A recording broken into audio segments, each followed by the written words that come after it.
All right, hello everyone. I totally did not forget to press the button that actually changes to the scene where you can hear me. Anyways, we're playing some Mechwarrior Online tonight. So, Catboy versus the Universe, as is tradition. Got ourselves a Nekowarrior to start with. This is one of the ones I already had played with, being Omni-Mechs. You can basically have one mech that kind of fits all. However, the Nekowarrior H that I've recently acquired has a special perk. When you have all 8 of the Nekowarrior H Omnipods, you get a 10% cooldown bonus along with a heavy laser duration. I'm just running this in kind of standard Gauss ER large 800 meter build, and I've been enjoying it. The nice little extra 10% cooldown feels pretty good, so we're going to start by dropping with this tonight and just doing a little bit of long-range laser boat Gauss rifle play. Just keep it casual, surgical, and then we're going to get more aggressive as we go on, as I get kind of bored with it. And servers have been a bit on the fritz recently, which is why I haven't been able to stream much Mechwarrior. There's a patch coming on the 13th, I believe, but until then, well, we're just going to have to see if we crash or not. It's been a bit annoying getting disconnected like every, I don't know, 10 games or so it feels roughly, but either way. Yeah. Reaching for my water bottle here. Oh, big sippy time.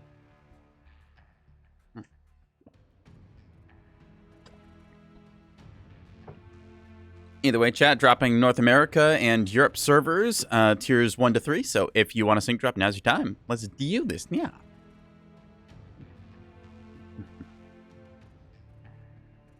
The old magical search bar, continue doing its magical search spirally things. What it searches for, we do not know. But apparently sometimes it gets us a match, so we take those. I'm hoping to try and use the long range afforded, because the ER large lasers for clan and Gauss rifles, along with hypersalt Gausses, or hags, they're commonly known, those all line up very nicely with each other, although hags have gotten nerfed recently, which I am very much for. They were just far too easy to rack up damage with beforehand. Now they've got a longer cooldown and more heat to them, so you can't pair them as easily with ER large lasers or PPCs or other weapons like that generate a lot of heat, so very nice to have because they were quite oppressive before. I think they might still need a little tuning because I think that even though they are a lot hotter now, they're still quite good. Being able to pair 2 Hag 30s together is quite potent, and I'm not sure what exactly I'd change. Maybe make it so you can only fire 1 Hag 30, or I'm not sure. Either way, though, we're going to go to either Vitric Station or Ceres Metal Scrapyard. I kind of want to go Ceres Metal Scrapyard. Okay, might go Vitric. Either way, voting for Domination, because Skirmish, again, I feel Skirmish is just kind of a boring mode that encourages camping. So we are just going to do some stuff with that. Yeah.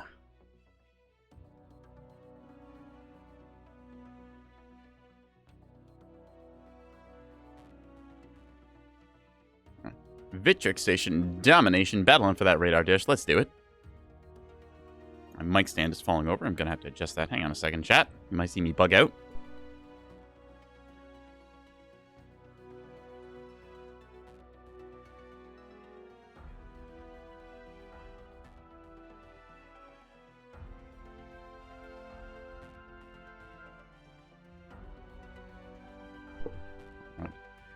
There we go. Catboy microphone secured, so you can all hear my lovely, horrible voice as it serenades your ears with various sounds that I make as I get shot at. Alright. Initiating drop. It's taken a hot minute here. I'm hoping this is not the bug, because normally you just get disconnected from the game. You don't get stuck in initiating drop. If we get bug in the very first game of the night, then that's going to bode well. I hope it's not the case. Just, see, yep, my connection is still stable, so, oop. No service computer. Hey, we did it! We got the bug in our very first drop! Woo! Let's go! Yep. This is part of the problem on why I've not been wanting to stream Mechwarrior Online for, past little bit. Anyways, it says it's locked, so this just means that this mech is disconnected. We can't play it, so I guess we're not going to be playing that. Yeah, let's go! Bug! First game, first try!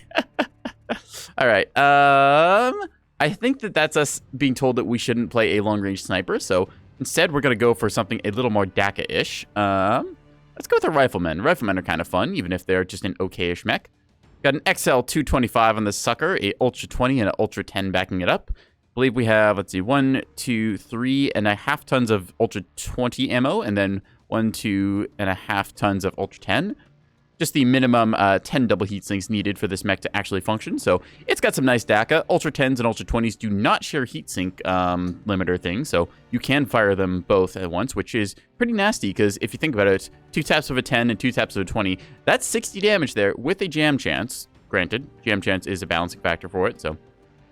Nice thing about the Rifleman 3N, I'm not sure how well you can see this on stream, but this text is pretty small even on my monitor. We've got a minus 30% jam chance modifier, so that's already pretty good, along with all the other perks we get, like 15% ballistic cooldown, 20% ballistic velocity, an extra 10% range on there. So it is a nice mech for this build. In terms of skills and whatnot, we're just putting the usual kind of things you'd imagine. We've got velocity, a bunch of heat gen because ultra autocannons get hot. We've got our magazine capacity and enhanced UAC/rack to reduce our jam durations. Plus the standard structure quirks we get. Speed tweak, because I like going fast, and torso twisting, because torso twisting keeps you alive. I put gyros on this because I want to be a little more precise, and just getting reduced screen shake is never a bad thing. Cool run, heat containment, all that stuff. Radar derpivation so I don't get missiled, and advanced zoom because I think I felt like it. So we're just going to go with that. Consumables, cool shots, UAV, pretty self-explanatory. Let's queue up and see if we get disconnected again. I can't believe we actually managed to get the bug in the very first game, just showing why Mechwarrior Online's been a little bit unstable.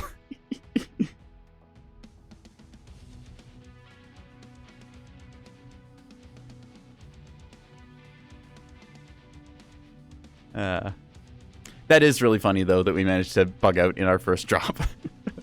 I thought it would take us a while longer, but nope, that's what we're talking about. Yeah. I was hoping that they would roll it a hotfix, like, either today or tomorrow, but it sounds like it's going to stay until the December patch on, like, the 13th, which, that's kind of unfortunate, truthfully. Again, just, like, it's not good for game health to be like that, and I was hoping they'd hotfix it, but, development takes time, I guess, and maybe they're trying to figure out what exactly the problem with it is, and they don't want to push, like, a half-finished build or something out, so. I don't know. Personally, I would love to see it hotfixed. Like, I didn't want them to have to come in on the weekend, because that's kind of a dick move and all that, but just, like, a patch this week, even just a hotfix saying, hey, we fixed this one bug, that would be great. Because otherwise you get a little bit of, well, gameplay looking at Mechwarrior Online for too long. Still. I'm going to laugh about it because in the choice of laughing or crying, I'm going to choose laughing. So let's see if we can't get ourselves into the game. I was really hoping to play Vitric Forge Domination, and it does kind of suck to leave your team down a mech like that. So, oh well. You're taking a big sip of your water in the meantime.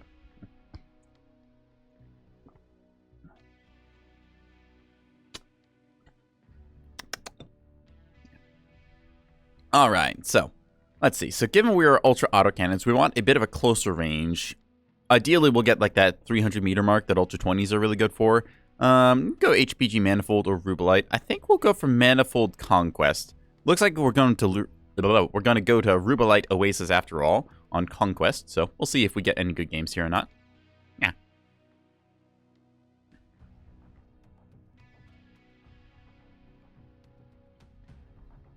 All right. Yoldi skirmish. Let the camping begin. Or brawling. Depends who you ask and depends who pushes.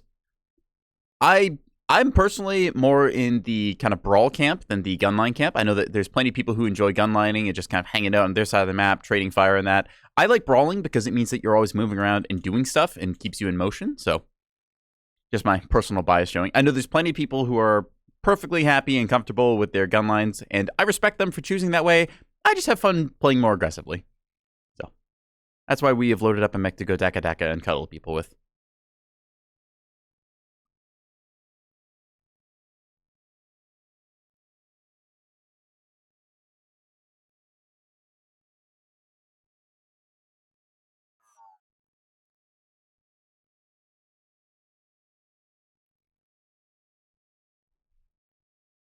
All right.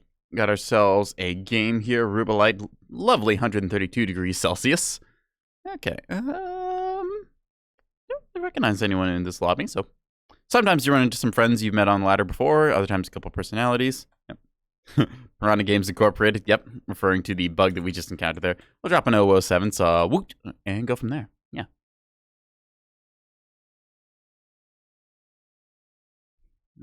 Let's see.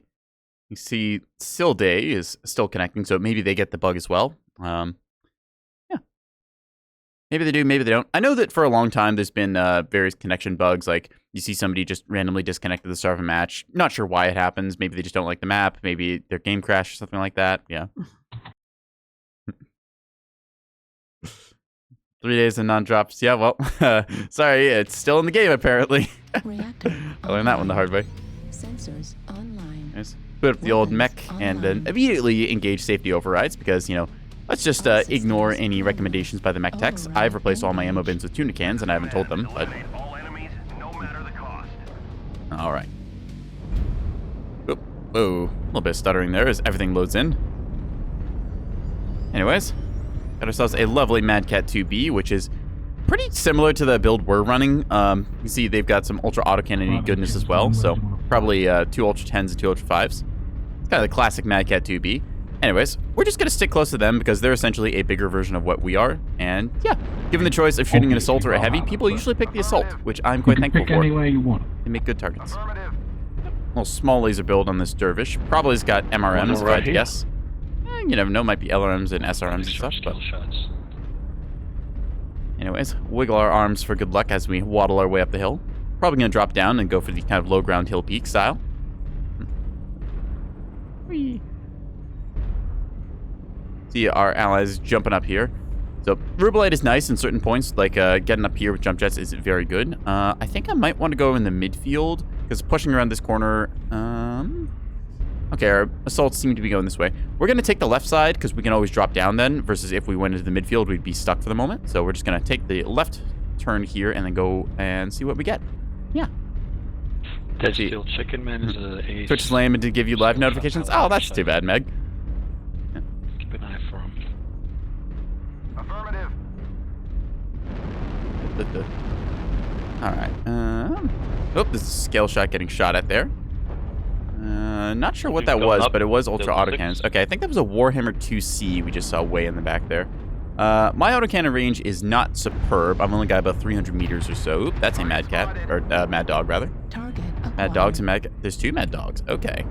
That was a Gauss rifle that just shot there, I think. Hi, you. Ow. Okay, so instantly my ultra 10 jams. That's very nice. A little worried that there might be something over here-ish, but not seeing anything. Okay. I'm going to try peeking this angle and see what I can see. Yep, that's what I was afraid of. Ack. That is a Warhammer of some sort. I don't know if that was a clan or Innosphere one, but either way, Warhammer is Warhammer. All right, let's see. So we got a Mad Dog here. Ooh, 2 Hag 20s. Okay. Something trying to take a shot at me there. Yep, that would look like a Fafnir or a Longbow. Longbow's the new mech in the game. It's a 85-ton LRM mech primarily, so... Alright, we're going to try and shoot this down here. Go, UAV down. Guys in the top, push up, please. Yeah, push it. Push it to Delta 6. They're pushing around that corner, so we're going to pincer them here. And with any luck, we'll be able to get some good shots on them. You can see Hellbringer and stuff moving up. We're going to advance with. Foxtrot, Rifleman, shoot his CT. Call out to the team and focus and fire. He's behind that wall there. There's a Centurion who has put his back to us sillily. Ooh, hi there. Yep, that is a Industry or Warhammer in the back. We saw it because it was a heavy mech. More aggressive, guys. More aggressive with Delta 6. Call your targets. There's a Mad Dog there. Shut up, backing off. Hold down. Just gonna push around this corner and get this Rifleman. Hi, buddy. I'm sorry, my son. I am the rifleless man. I am worried about that ultra autocannon spammer over there because I can't actually do anything to counter him right this second. Just going on Delta 6. I don't hear any calls. Guess you need to go downhill, Charlie 6. Ow, ow, ow, ow, one person go get that guy in Echo 7. He's getting everybody in the back.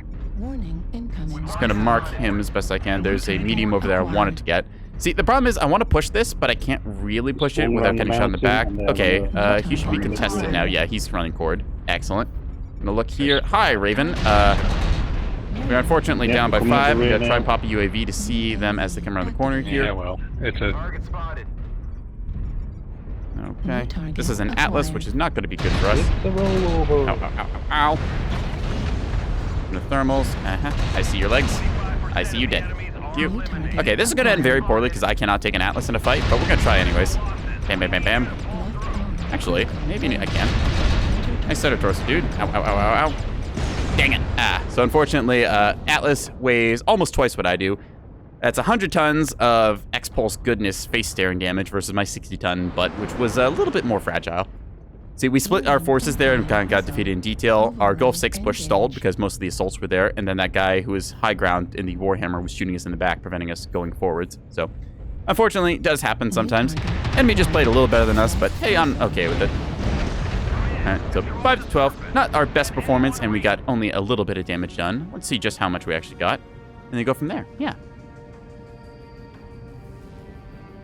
You win some, you lose some, so as long as you try your best and play, well, you just try your best, play what you can, and see what you get. So, only 354 damage.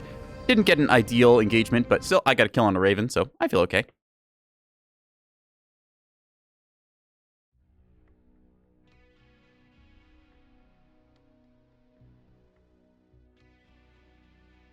All right, so as the ref, I think this thing's fully skilled out, right? We just checked it before. Yep, fully skilled out, so not much we could really do differently there. Unless we wanted to go cooldown. This does have 15% cooldown, and stacking cooldown is very good. So we might try taking off of our heat gen quirks and instead going into cooldown. But I think we're also a bit limited by the heat of ultra autocannons anyways, so we'll have to take a look on that front. I guess we don't really need torso speed, so we can take a little bit of that off and go with all the cooldown nodes. There we go. We'll just buy a couple of these using our skill points saved up. We need exactly 16. There we are. So, apply changes. Ta-da. All right, so now with those cooldown quirks applied, we are getting a total of... Let me just see where it is. Here it is. So, we've got an extra 12% cooldown on top of the existing 15% cooldown here. So, again, this is reducing the interval between our shots. So, if we think of it like we've got our DPS of 1 divided by 1 minus the percentage we have here. Let me just do the math real quick on that. So, that'd be 1 minus, that's 15% ballistic cooldown plus 12% from our skill. So, that's a 27%.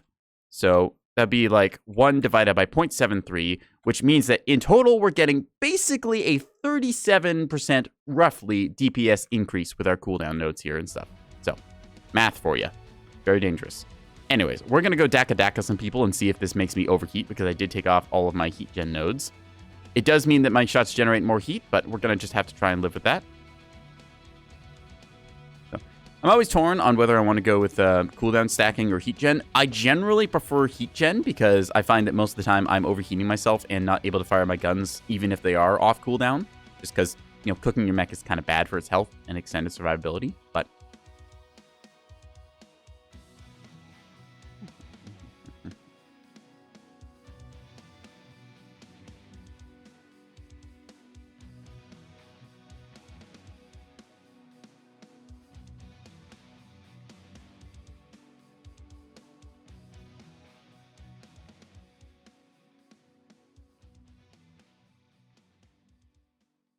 All right.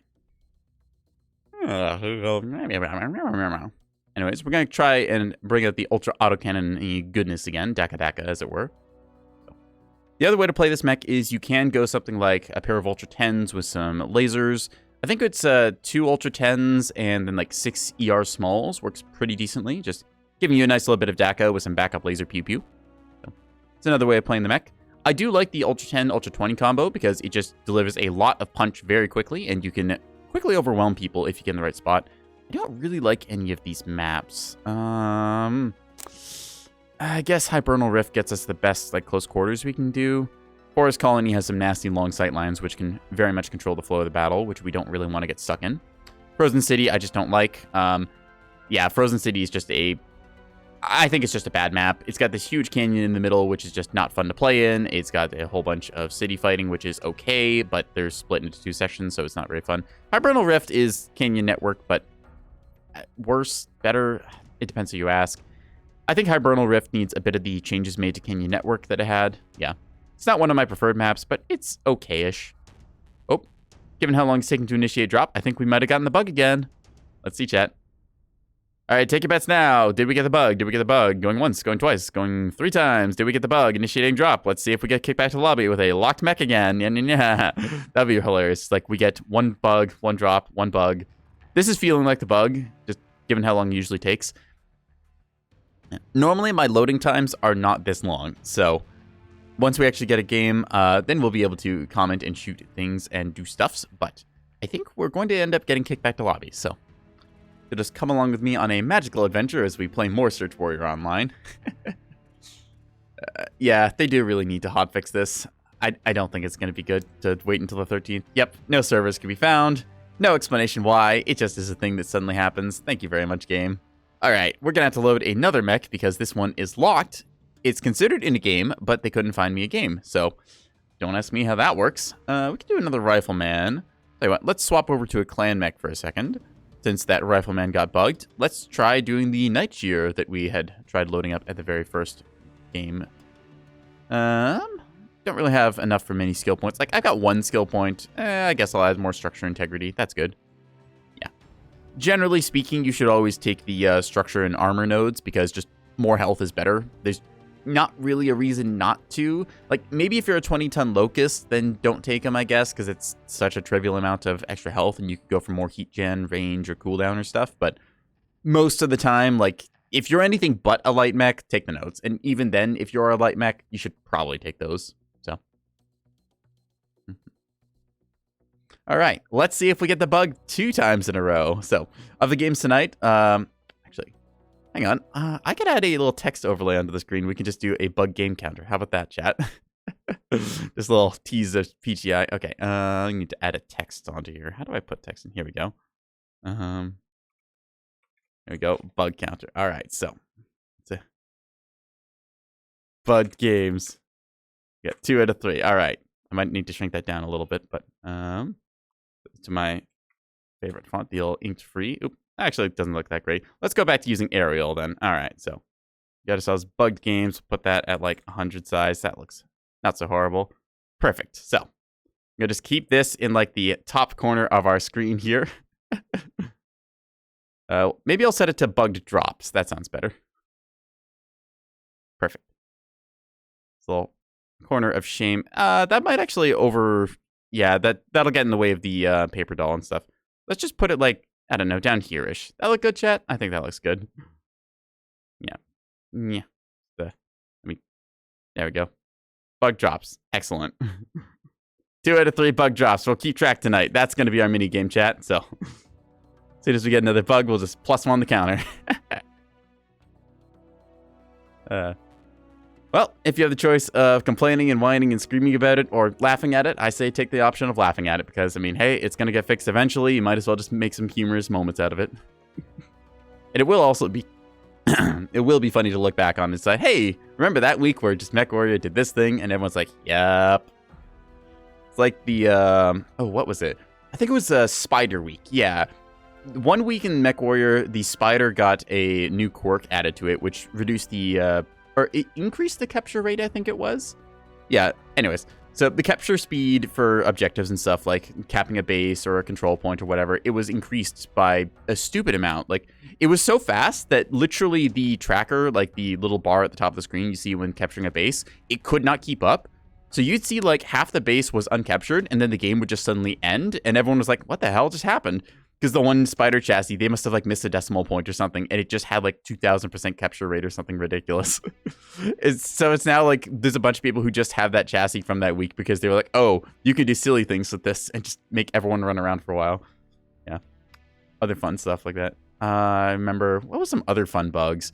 There was one time on Test Branch where the dragon, I think it was, the dragon's a okay mech. I wouldn't really take it out that often, but there's like 1 or 2 builds on it that I like.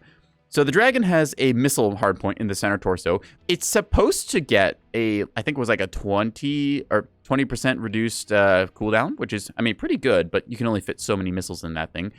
On test server, it was like 200%, meaning there's no cooldown to missiles, and watching something just spew like short-range missiles out, like just nonstop. Like, you could have sworn it was medium-range missiles with the way it was firing. It was hilarious to see the test servers with that. Yeah. I do wish they do more like silly events like that, which is like ridiculously reduced cooldown or other things, because it's a lot of fun when you see like Zero Gravity Irby Night. Yeah. Ooh, okay, we got a couple maps to pick from. I don't want to go to Solaris because its performance is bad. I think of these two, like between Vitric and Rubelite, I'm gonna go with a Vitric. So we'll go Vitric Station Conquest and see what we get. Yeah. All right, chat. Let's see. Will we get another bug game? Will it bug out on us? Will we get another one? Initiating drop. If we don't get a drop initiated in like the next 5 seconds or so, we're gonna be back into the lobby selector. Okay, if it does keep bugging out on us tonight, actually, though, this might be a very short stream because, don't get me wrong, I do want to stream Mechwarrior. It's just, Mechwarrior might not want to get streamed. All right. Oh, initiating drop. Let's see.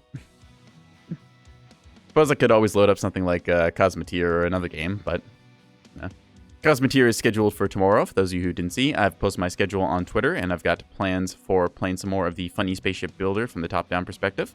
It is quite a nice game, although I've gotten a bit stuck in it where I can't quite beat some of the ships at my level, and I've just been trying to learn how to make better loadouts.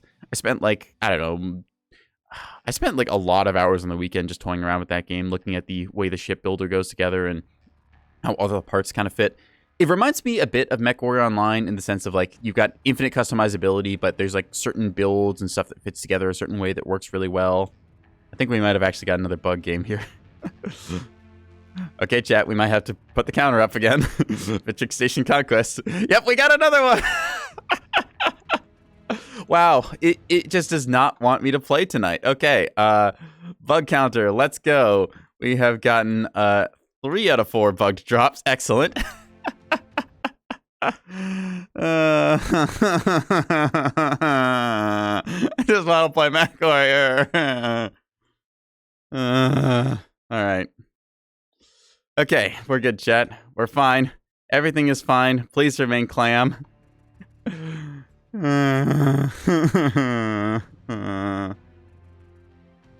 right. Well, that's another locked one. I'm hoping it won't lock me out of the game because my mechs keep disconnecting. Let's try playing a medium mech and see if that's better. We can play our little rainbow laser hunchback here with its glorious goodness. Let's see if this one locks us out too.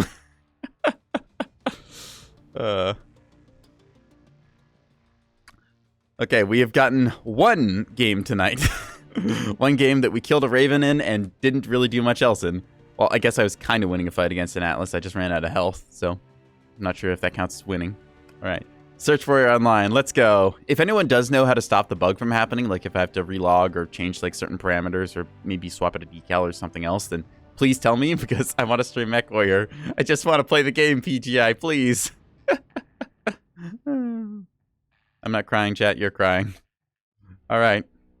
Mechwarrior Online, North American servers, tiers 1, 2, and 3. Oh, also North American and Europe servers. That's what we're trying to go for. I've completely forgotten which servers I'm on because it's apparently not finding me a game either way.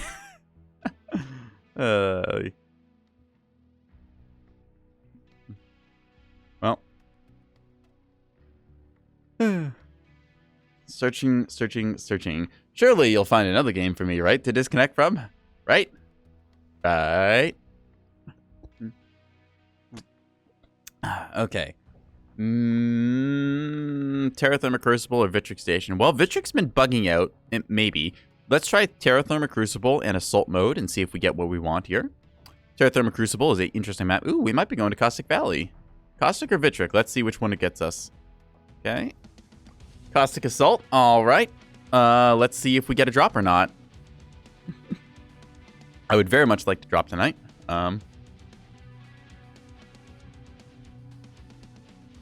If it keeps bugging out like this, I might just take like a little break and relaunch the game because it's kind of silly if we get like 3 of these in a row. If we get 3 in a row, I'm definitely going to relog because there is something wrong with that picture.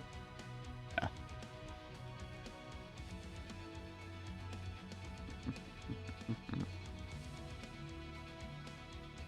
Oh, we might be going for it. It's taking its time. It's thinking about it. All right, chat, place your bets now. Will we get another bugged game? Will it actually get us a match? We will see. Oh, boy.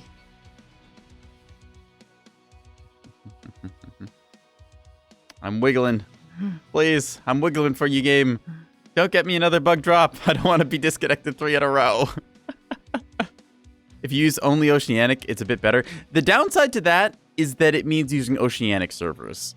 And, like, I've got enough of a debuff as is with my aim. So, okay, that's 3 in a row, chat. I think we need to change something here. So, once again, we're going to update the bug counter. Bug counter 4 out of 5. All right, so we're going to take a quick break as I'm going to relog, and then we'll be right back with that. So don't go anywhere. We're going to just take a moment. I can't believe this.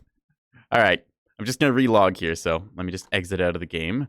You'll hear the lovely serenading sound of my voice as I'm stuck here trying to make the game actually work for my various reasons and nefarious purposes. I only wanted to do a little bit of a crime. Just a little, you know? Is that too much to ask? Apparently. All right. Let's try relogging and see if that works. I don't know if it's just like the servers that we're connecting to or if it's like some other issue. Maybe it's to do with mechs or... Because they keep saying we didn't connect to the server, which I'm like, okay, well, that's weird. I don't think it's my internet. Internet seems pretty stable. And as far as you all seem to be able to enjoy the stream, the one game that we've got out of it. All right. Let's just get ourselves logged back in.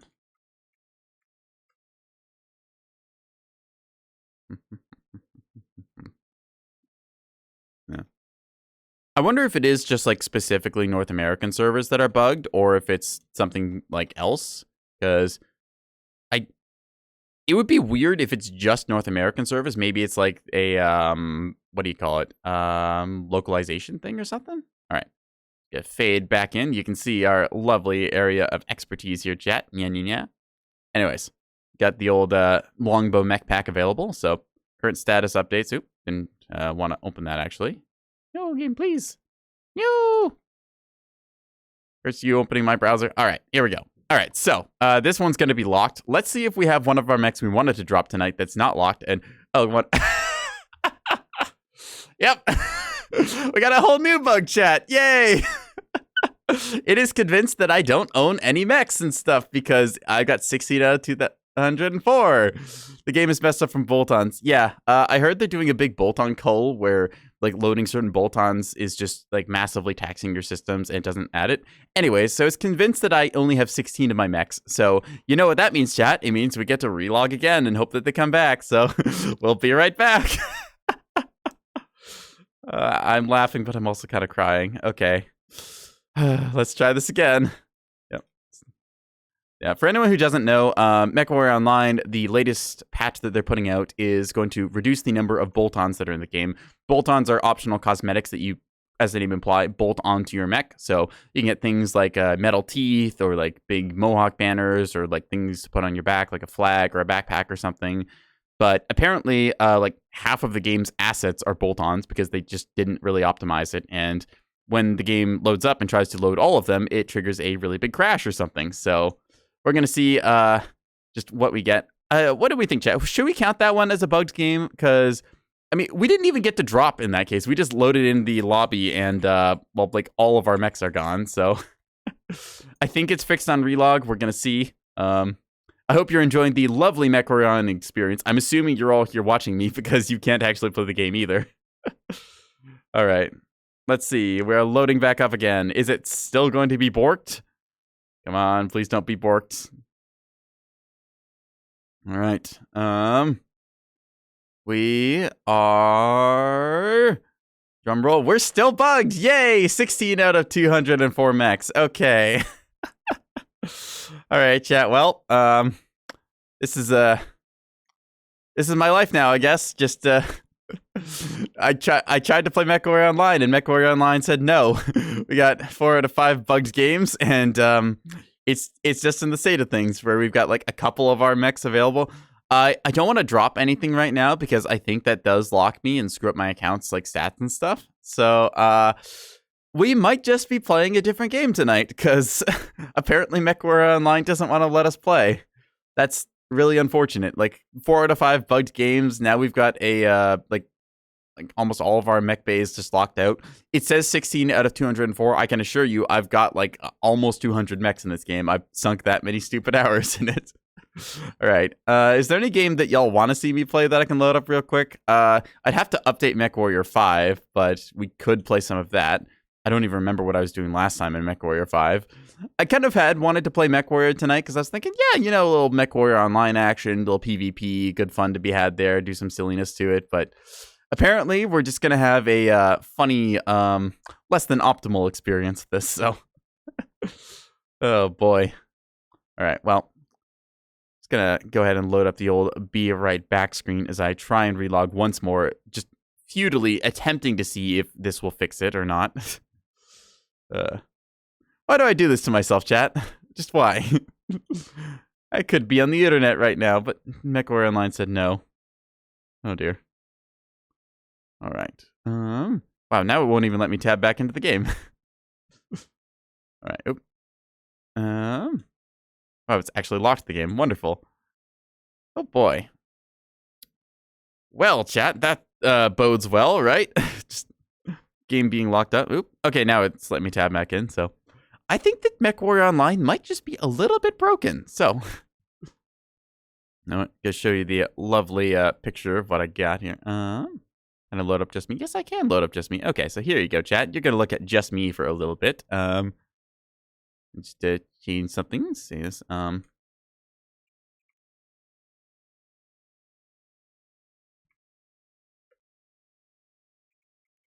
right. Just set this up here so you can all see. We've got some technical difficulties, so please be patient, chat. Gonna try reloading Mechwarrior Online one last time. If that doesn't work, Mechwarrior 5 or Cosmoteer. I think I can download Mechwarrior 5 in like no time. Hey Shogun, you're just in time for a lovely bugged game night. We have managed to play once tonight out of the like 5 drops we've attempted. And then when I log in, it's got like all of my mechs missing. So Mechwarrior Online is in a very good state right now. Would recommend to a friend. Yeah, suboptimal indeed. I hope that they would roll out a hotfix for it, but it might be bugged until December 13th, which is really not good because I wanted to stream the game and I wanted to play, but apparently game said no. So we might end up just thought of re-downloading it for the free mech, but you can actually get the free mech right now. There's a code for it that I've misplaced somewhere. There's I think it's a free Hadamata Chi, so the one of the weebiest mechs in game at the very least. To load it up. Got the code, just need the mech. Yeah. You can redeem that through the website, I believe. The mech itself is pretty good. I hopefully can show it off here. Yeah. It's Hadamata Chi. It's one of the 6 people on Earth who actually likes it. It's a very good mech for, I think it's the complex. Okay. Good news, chat. We are back in business. Maybe, perhaps. Okay. Where's my full screen capture? I just need to get the games back in here. Come on. There we go. All right. So we are maybe sort of kind of back in business. Let's see. All right. So the Hadamata Chi, or Hadamata Cheese Whiz, as I've taken to calling it, is somewhere in here. I think it's the 27W. Yeah, here it is. So this is what yours will probably look like when you first get it. How many mechs do I have? I've got 197. So, yeah. I'm not even one of the people who has the most mechs in game. So, yeah. You have like 3. Yep. Here's the thing. I've gotten all of these like pretty much just by playing the game and getting C-bills or events and stuff. But, yeah, you don't have to spend money on Mechwarrior Online. The trial mechs are actually pretty good to start with. So, yeah, try them. Let's see. Default Hadamata Chi. This is basically the same loadout as a Marauder 3R. Yeah, just like its starting loadout. AC5, 2 PPCs.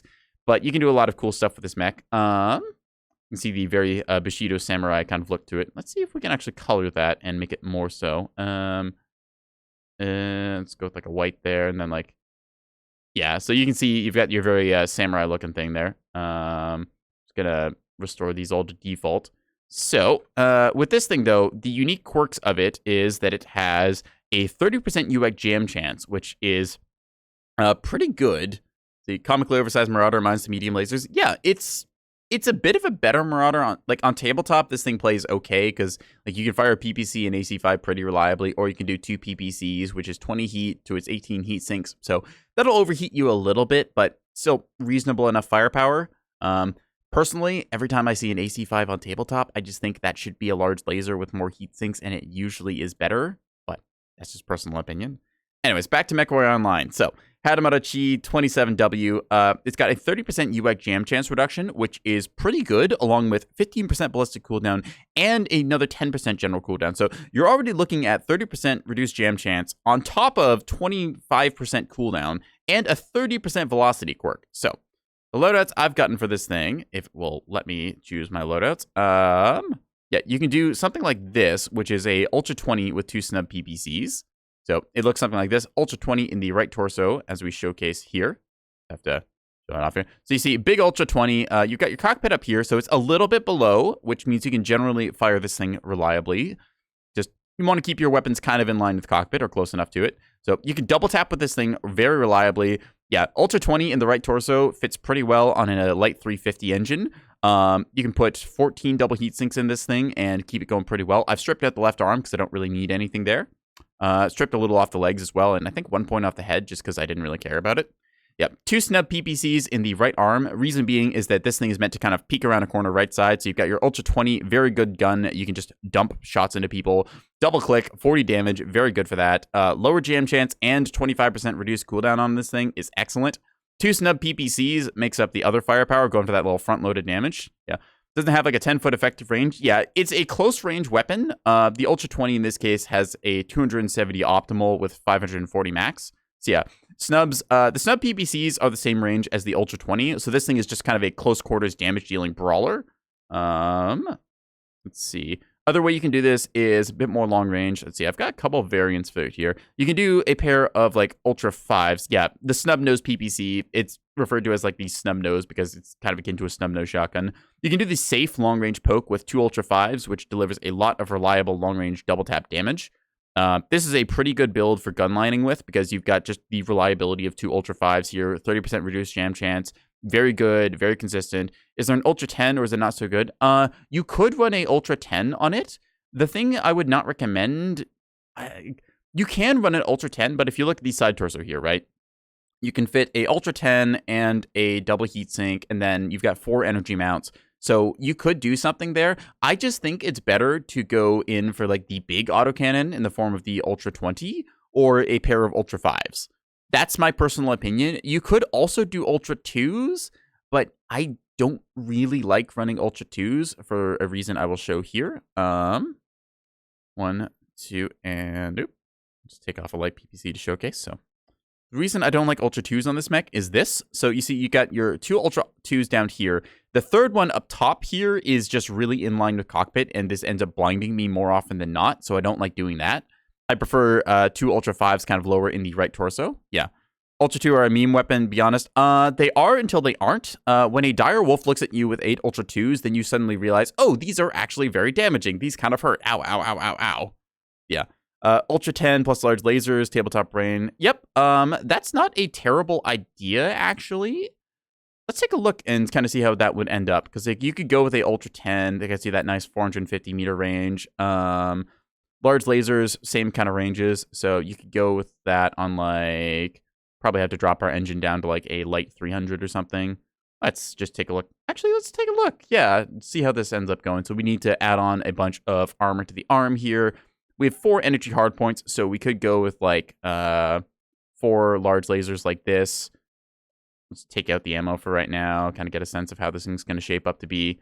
Yeah, Clan Tech, UX2s, those are better. Yeah, Clan Tech is unfortunately just kind of better in most regards. So see, go with like 1, 2 tons of ammo. Maybe not enough. We'll ditch the light ferrofibrous armor. See how it looks here. My light is doing something weird. Hang on, let me just jiggle the cable and see if that fixes it. Okay. Interesting.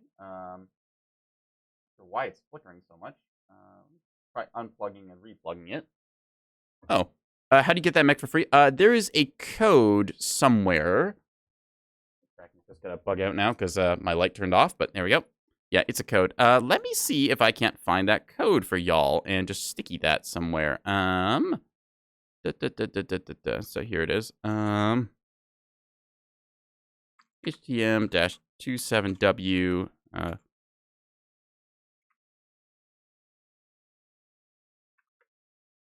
And there you go. Just gonna put this one up and pin this message so we can see here. I'll have it manually unpinned and whatnot. We can just keep that as our little stream message announcement thing for anyone who's wondering in that. But yeah, you can do builds like this with it.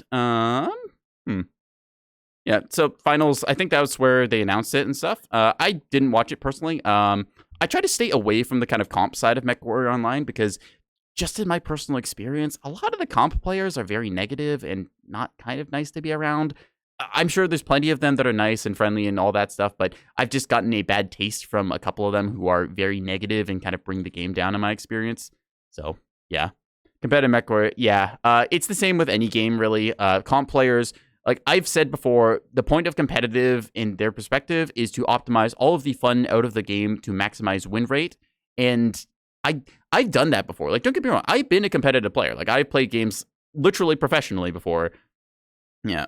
Ultra 10 plus large lasers. Yep.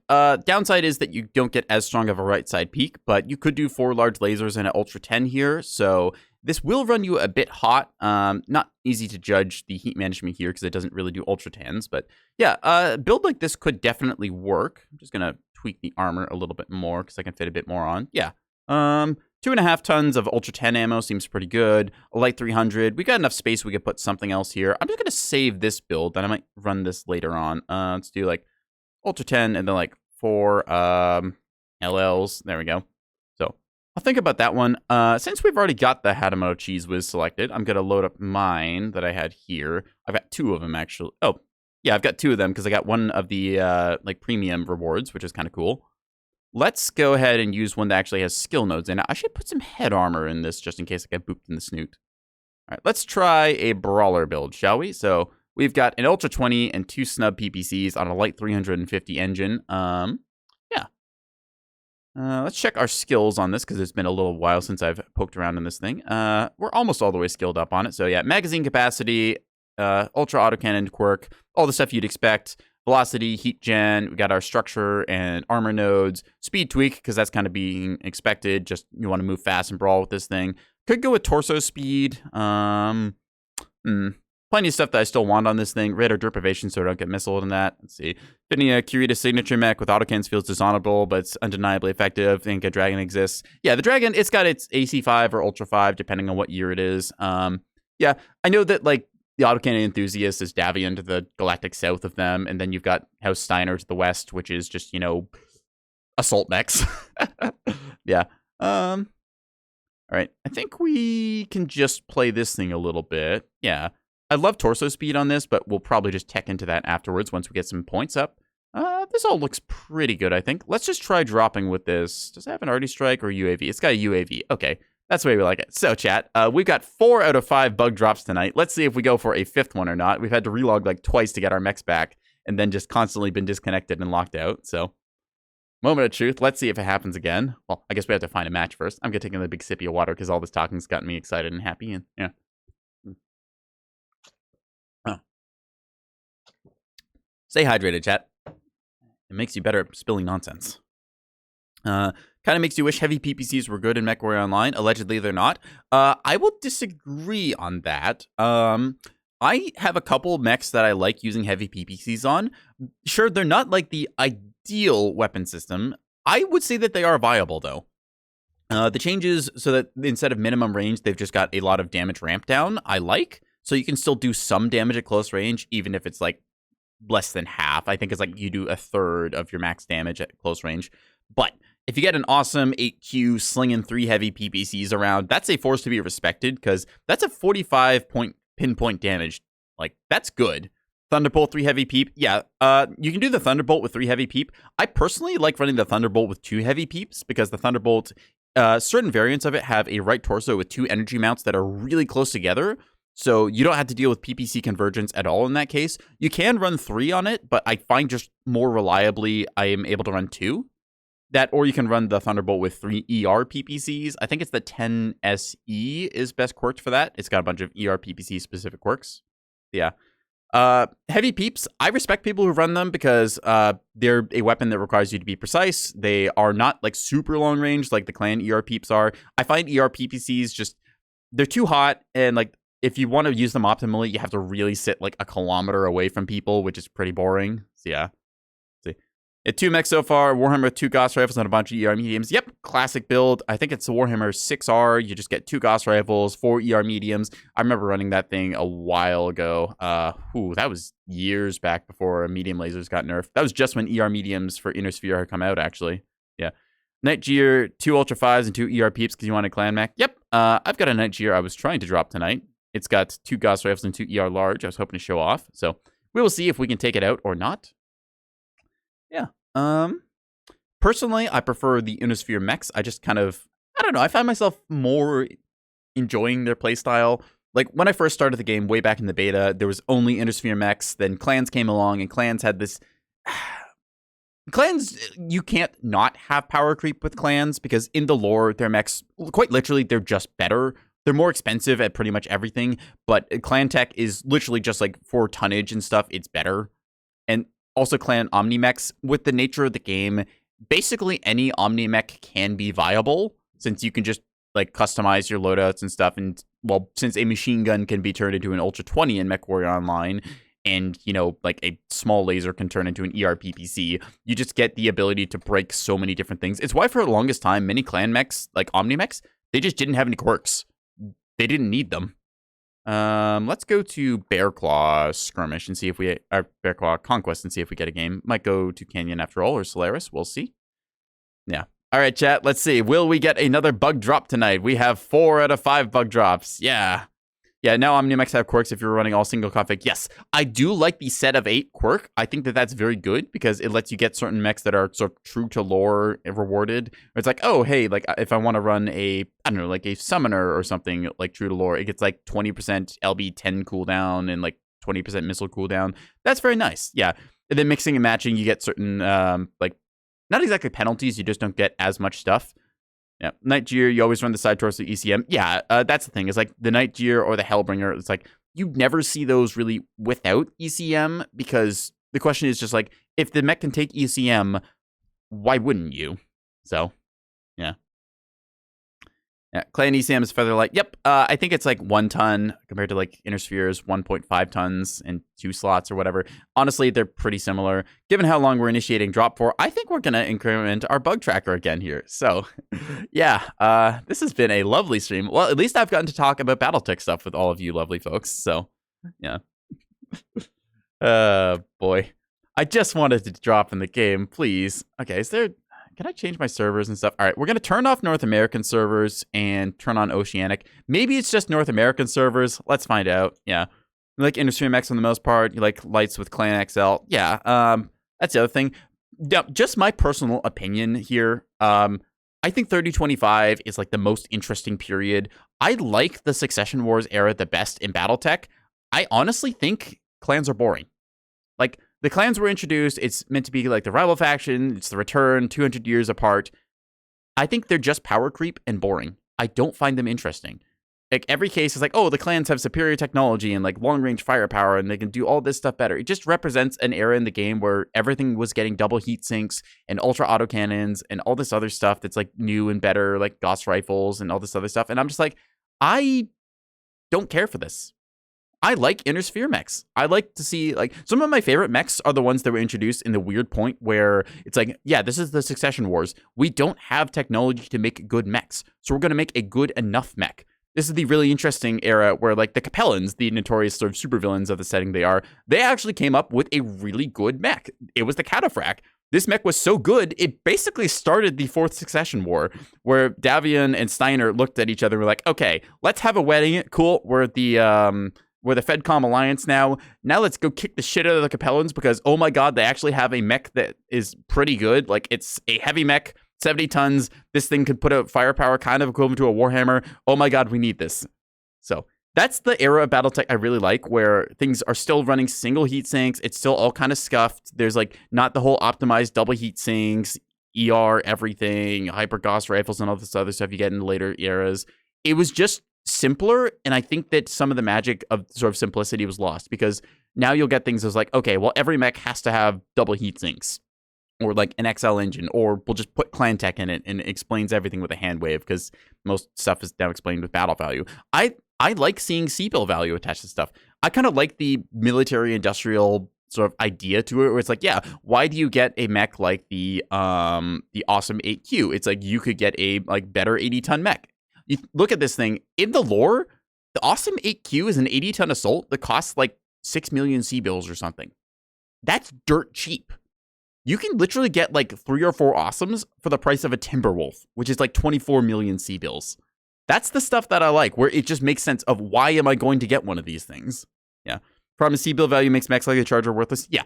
For gameplay perspective, I agree. Battle value is the better way to play. Like having a point system like that makes sense. But just from like the sort of like in-universe setting where battle value doesn't exist, it's like, okay, what do I want to feel? Do I want to like spend the money for like my little resistance movement to have a whole bunch of awesomes or a bunch of good medium mechs? Or do I just want like one Timberwolf? Yeah, it's the difference there. So yeah, everybody loves the awesome. It's just a clean, simple mech. The version that I've got here, this is the heavy PPC build I was talking about. It's got a standard 300 engine. It's got 3 heavy peeps in the right torso, so I can just kind of bring this to bear and fire it. Yeah. Best choice is always the 55-ton trio. Okay, I will say this. Personally, I don't like a bunch of the 55-tonners. I'm a bigger fan of 50-tonners than 55-tonners. Now, I respect 55-tonners because the 5.8 movement profile is very good. The Griffin is pretty good. The Wolverine, Wolverine is like one of the best mechs just in Battletech. It's like I think it's the Wolverine 6M, is it? It's like, it's got a large laser in the arm instead of the autocannon 5. Let's see if it's in the store here or not. We'll just take a look. Because apparently we can't play Battletech, but we can talk about it. So, let's see, Wolverine. Here it is. Yeah, the Wolverine, it's not the 6K. Okay, maybe they don't have it, but it's, yeah, the Wolverine 6K and the Wolverine 6M are almost identical. If I remember right, like the only difference they have is like, they took out like a ton of SRM ammo, and then I think they gave it back its jump jets or something. Take like another heat sink out of it. But yeah, that was a really good mech. Yeah, the Shadowhawk. Yeah, the Shadowhawk suffers the problem of just not really knowing what weapon system it wants to have. Like if we look at the Shadowhawk, right? I think it's the 2H is the default. Yeah, like imagine you take this thing on tabletop. You've just got a like weird mixed bag of weapon systems. It's like you've got an AC5 for poking, you've got the LRMs. Oop, a little ad break here. Hang on a second, folks. Yeah, 3-minute ad break. We'll be back for more Battletech talks. Ad break. I got so excited I didn't even see the Twitch pop up. So we will be right back after these various messages. Yeah, I'll see y'all in 3 minutes.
Okay, chat, we're back. Thank you for waiting. Twitch makes me run ads so I can do silly things and stuff. I'm not running ads for money. I don't like doing that. It's just so I can get silly hats and other funny things to happen. So, yeah. Right, where were we? Right, we were talking about the Shadowhawk. So, the Shadowhawk of the 55-ton trio, which is namely the Griffin, as we see here, the Shadowhawk, and the Wolverine. Yeah, the Shadowhawk suffers from an issue, which is that it really doesn't know what it wants to be. So, it's got an AC-5, which is like, it's a weapon system. If I remember right, this is apparently in the lore the most common, like, autocannon weapon system in the Inner Sphere, because it's just, like, really reliable and can be produced pretty much anywhere. It's like, oh, well, we just need a tank. Okay, what's it got? It's got an autocannon 5. Cool. So this is, like, meant to be the kind of classic weapon system. Like, you see this on the Shadowhawk in its left torso here. You see it on the Wolverine in the right arm. When Battletech first came out, this was, like, one of the, like, hey, here's a good idea. 5 damage. Okay, that's a good damage number. Let's set this thing's range so it's pretty far. Okay. We'll also have the medium laser that does 5 damage. That's just like a good, nice staple. Problem is, the AC-5 on tabletop, it only generates like 1 point of heat. So it's basically non-existent in terms of heat. It's got ammo, so you just have to contend with that. The downside is this thing weighs 8 tons to deal 5 damage. A medium laser weighs 1 ton to deal 5 damage. You can kind of see the problem here when you consider, like, why would I spend 8 tons, 9 with the ammo, and then it's, like, equivalent damage to a medium laser, but the range is just, like, a little further. Yeah. So that's one issue. The other issue is just the kind of ecliptic? The mess of weapons it's got. So you've got, for very long range, you have an LRM-5, which is, like, the smallest LRM you could fit. You've got an AC-5 for, like, a little closer, and then for, like, very close range, where you get the minimum range for, like, the LRM-5 and the AC-5, and because minimum range means you get an aim penalty, you've got the SRM-2 and a medium laser to fire in there. So this thing is, like, super lightly armed. Like, it just can't really ever hit anything. Like, if every single shot hits with this mech, you're dealing at most 19 damage. That's not a lot of damage. Plus, this thing, you've got 1, 2, 3 ammo bins. So this means that, like, any of these torsos, if these get stripped open or critical hit, you're basically sitting on a bomb. Because, like, any of your torsos going off is going to blow up the mech. Because you get ammo explosion here, that's going to migrate to the center torso and go boom. Ammo explosion here is going to take out your weapon system and then migrate to the center torso and go boom. So this thing is just literally a walking pile of explosives, and it has 3 ammunition-dependent weapons. And it takes so long to use up all the ammo for these. Like, if you look at the SRM ammo here, you get 120 shots. If I remember my math right, like on tabletop, I think it's 100 instead? Or maybe that's LRM ammo. Either way, you just get, it's like 50 turns of firing an SRM-2 or something ridiculous. It just takes so long for that. Anyways, best variant of the 2K Griffin. Yeah, so the funniest thing is that the Shadowhawk, which is meant to be this, like, fast mover, like, it's got a good-sized engine running at 81, which translates to walking at 5 hexes or running 8 hexes. It's called a 5.8 movement profile on tabletop, and it has a jump distance of, let's see, it's got 1, 2, 3 jump jets, so it's got a 5.83 movement profile. So this thing is able to get around and stuff, but, like, it just doesn't really have firepower to do anything. So, like, it's there, but it's also kind of, like, not there. So you just get a Shadowhawk, which is a mech, basically. Yeah. I'm not a huge fan of them. Also in Mechwarrior Online, I'm not sure if it'll show me here. No, I need to actually load it up. I don't like the cockpit for it, because, like, it's a very narrow field of vision, and, like, you've got this autocannon here, which will blind you most of the time. So, funnily enough, the best Shadowhawk variant is the 2K, because it tries to be a Griffin. And it turns out, trying to be a Griffin is a really good thing to do. Because they just put a PVC in place of the AC-5, which is a good idea. And they kept the LRM-5 because, hey, why not little indirect fire support? And suddenly this thing is now just, like, better because it's like, hey, we don't have a Griffin. This is the Griffin we had at home. It's fine. It's a discount knockoff brand. Yeah. So, you don't think any stock mech? Yeah, I have seen stock mech fights, which are kind of funny, because you just watch, like, people trying to use, like, these stock build variants, which, of course, Mechwarrior Online is tailored to be a PvP arena game, so all of these weapons are balanced around you trying to bring, like, a certain number of them. Like, you'll bring 2 binary lasers or 4 large lasers. You won't just bring, like, a little weapon system like this, unless, I don't know, you just bought it or you're tier 5 or just messing around or something like that. I respect people who drop, like, just stock mechs just to see how they can hold their own with, because, like, I wouldn't run this personally, but it is kind of funny to see. Either way, more of a Nekoboy ranting. So, yeah, the Shadowhawk, it just doesn't really know what it wants to be for most of it. The armor is, like, okay. It runs fast, but it's like, even if it runs fast, it's not really that great in close combat. It's just a mech that doesn't really know what it wants to be. Compare this with, like, the Griffin. I think it's the Griffin 1N is the default. Yeah. So the Griffin 1N, on the other hand, is similar to the Shadowhawk in the sense that it's got a, like, decent move speed. So, again, we see that 81 speed. This meant you had a 5'8 movement profile on tabletop, but it's got more jump jets. So you can jump 5 hexes now, which is really good. You've also got a PPC and an LRM-10. Now, I have a separate rant, which is about how the LRM-10 is the worst of the LRM systems, but I will get into that later. So, the Griffin itself here, this is a perfectly fine mech. In fact, it's a very annoying mech because of those jump jets. This thing can jump to various locations on the map where it just can't really get, like, approached by anything. So you just kind of set this thing up high, and it fires a PPC and an LRM-10, because it's got 12 heat sinks, so it can fire these pretty reliably. Like, if you fire the PPC and don't move, that's 10 heat buildup for 12 heat sunk. So you're just staying cool firing a PPC, like, all game long with a mech that can jump jet to very annoying positions. And if you want to put in a little more damage, you just follow up with the LRM-10 to hit any exposed system and try and critical hit stuff. So the Griffin, good mech.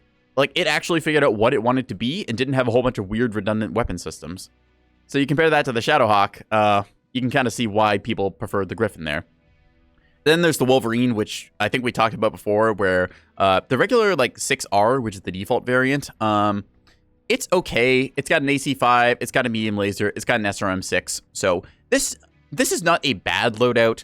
It does some damage. The SRM6 packs a nasty punch at close range, and if I remember right, the medium laser has a quirk or something that lets it swivel extra far because it's gimbal mounted or something in the face. There was actually something in the lore where they had to enable a sort of safety override because the laser could actually point directly backwards at the mech and shoot the pilot, because that's not a problem at all. Yeah. Let's see. Just realized instead of 4 large lasers, you can take 2 binary lasers because those are a thing now. Yes. I'm going to really quickly talk about the large laser versus binary laser comparison. So, the large laser takes up 2 slots, weighs 5 tons, does 9 damage. The binary laser takes up 4 slots, weighs 9 tons, does 18 damage. So, some people might look at this and say, well, if I take 2 large lasers versus 1 binary laser, I'm paying an extra ton to deal the same damage. That's not very good. I will counteract this point by pointing out this. The binary laser cannon has a duration of 1.25 versus the large laser's 1. So, this means it does take you longer to deal your damage and your enemies will have more time to twist. So, you have to consider that because your choice is really 2 binary cannons or 4 large lasers. I believe that if you have the option and the good hard points for it, you should take 4 large lasers because their duration is shorter, meaning the damage is just a little bit more. Like, the heat is basically the same. You got 13 heat versus 6.5. 6.5 times 2, quick maths, that equals 13, so same heat. The large lasers, you'll be using 2 more tons, but you get shorter duration, and I believe that that is better. That said, there's a point of argument for the binary laser cannon in that most mechs, inner sphere anyways, you've got 2 high mounts on them that you can pretty reliably put, like, binaries into. Take the Grasshopper, for example, here. Go into camo spec. So in this loadout, we've got these look weird the way I place them, but it's because of the laser stack order. So we have got the Grasshopper here. These all are ER medium lasers. We've got 2 binary laser cannons mounted up high. So these do very well for themselves because, again, I've got 2 high mount basically in line with cockpit. I can peek just a little bit over top of a hill here and fire that. Yeah, 2 tons is a lot on a mech, especially if it goes to armor or ammo. Yep. That is a true point. Generally, for laser builds, it's going to be either into a jump jet or some double heat sinks. So, my thoughts on large lasers, I think they are perfectly serviceable and that they are competitive against binary laser cannons, but it's kind of your choice about which ones you want. People also, when they're getting shot by the white laser of a binary laser cannon, they will pay a lot more attention than just the blue laser of a large. So that's just something to consider, because if you see a binary laser cannon, it's a big white streak that is across your screen. You cannot ignore it. versus the large lasers is like, oh, okay, maybe there's like a clan mech with an ER laser or something that's poking at me from the other side of the map. Oh dear.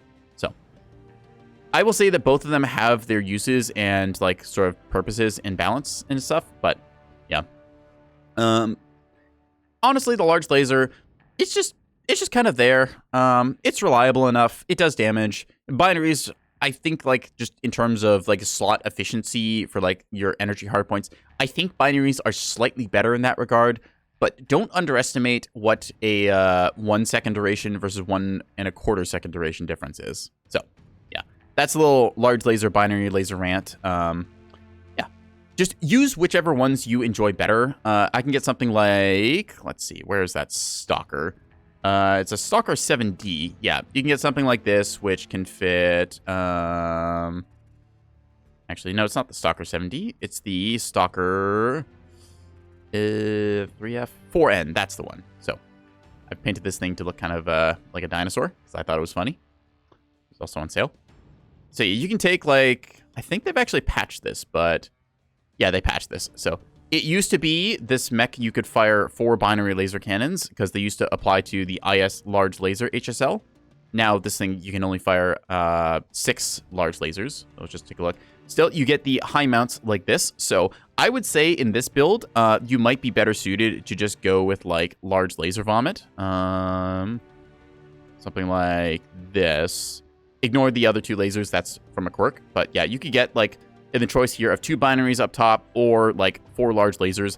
I think 4 large laser would be better just because shorter duration. And of course, lasers, their cooldown doesn't start until the duration ends. So you get better benefits there. Yes, this is turning into a Nekoboy Talks Battletech and Mechwarrior stream because I literally couldn't play the game. We bugged like 4 out of 5 drops. Actually, did I update the bug counter? I don't know if I did. I don't know if we got a bug from last game or not, but... Actually, I don't remember if I've queued up again, so just tell me if I've got another bug game or not then, chat. All right, anyways, we were talking about lasers and stuff, so yeah, there's like some differences there to be had. Let's go back to talking about the 55-tonners, which I totally did not get sidetracked off of in like a horrible other tangent. Yeah, the Wolverine, pretty good mech, did not bug drop 5. Okay, we'll add another bug drop then, so bug counter is going to get up to, it'll be 5 out of 6 then. Because we did actually get 1 game that we managed to drop in tonight. Just didn't happen afterwards, so yeah. The Wolverine, pretty good mech. Good torso twisting, nice quirks to it. Just overall, enjoyable package. The Griffin, same kind of deal. If you can, I quite like the Griffin 2N. It's just a very good mech. It's one of the mechs from the Star League era. Has double heat sinks, so this thing with 11 double heat sinks, that's 22 heat sunk. You get an ER PPC, which is a very good weapon system. Just able to spew 10 damage for 15 heat. Good range on this, especially for the kind of era that's in. You get ECM, so you've got your magical voodoo coverage there. Jump jets, 2 SRM6s, so if anything gets close, you can just unleash a stupid amount of damage at them. It's like 24 damage within like a 9 hex range or so. Of course, taking your like short, medium, long range in that. So, Griffin 2N, very good mech, love this thing. Yeah. Griffin's good. Shadowhawks, Wolverine's good, or at least certain variants are. I think there's a Wolverine variant that its like battle value is the same as like a Thunderbolt because they're just so good. So yeah, that kind of tells you the state of the 55-tonners. My personal opinion though, where's my boy? Here it is. Yeah, Enforcers. I like Enforcers.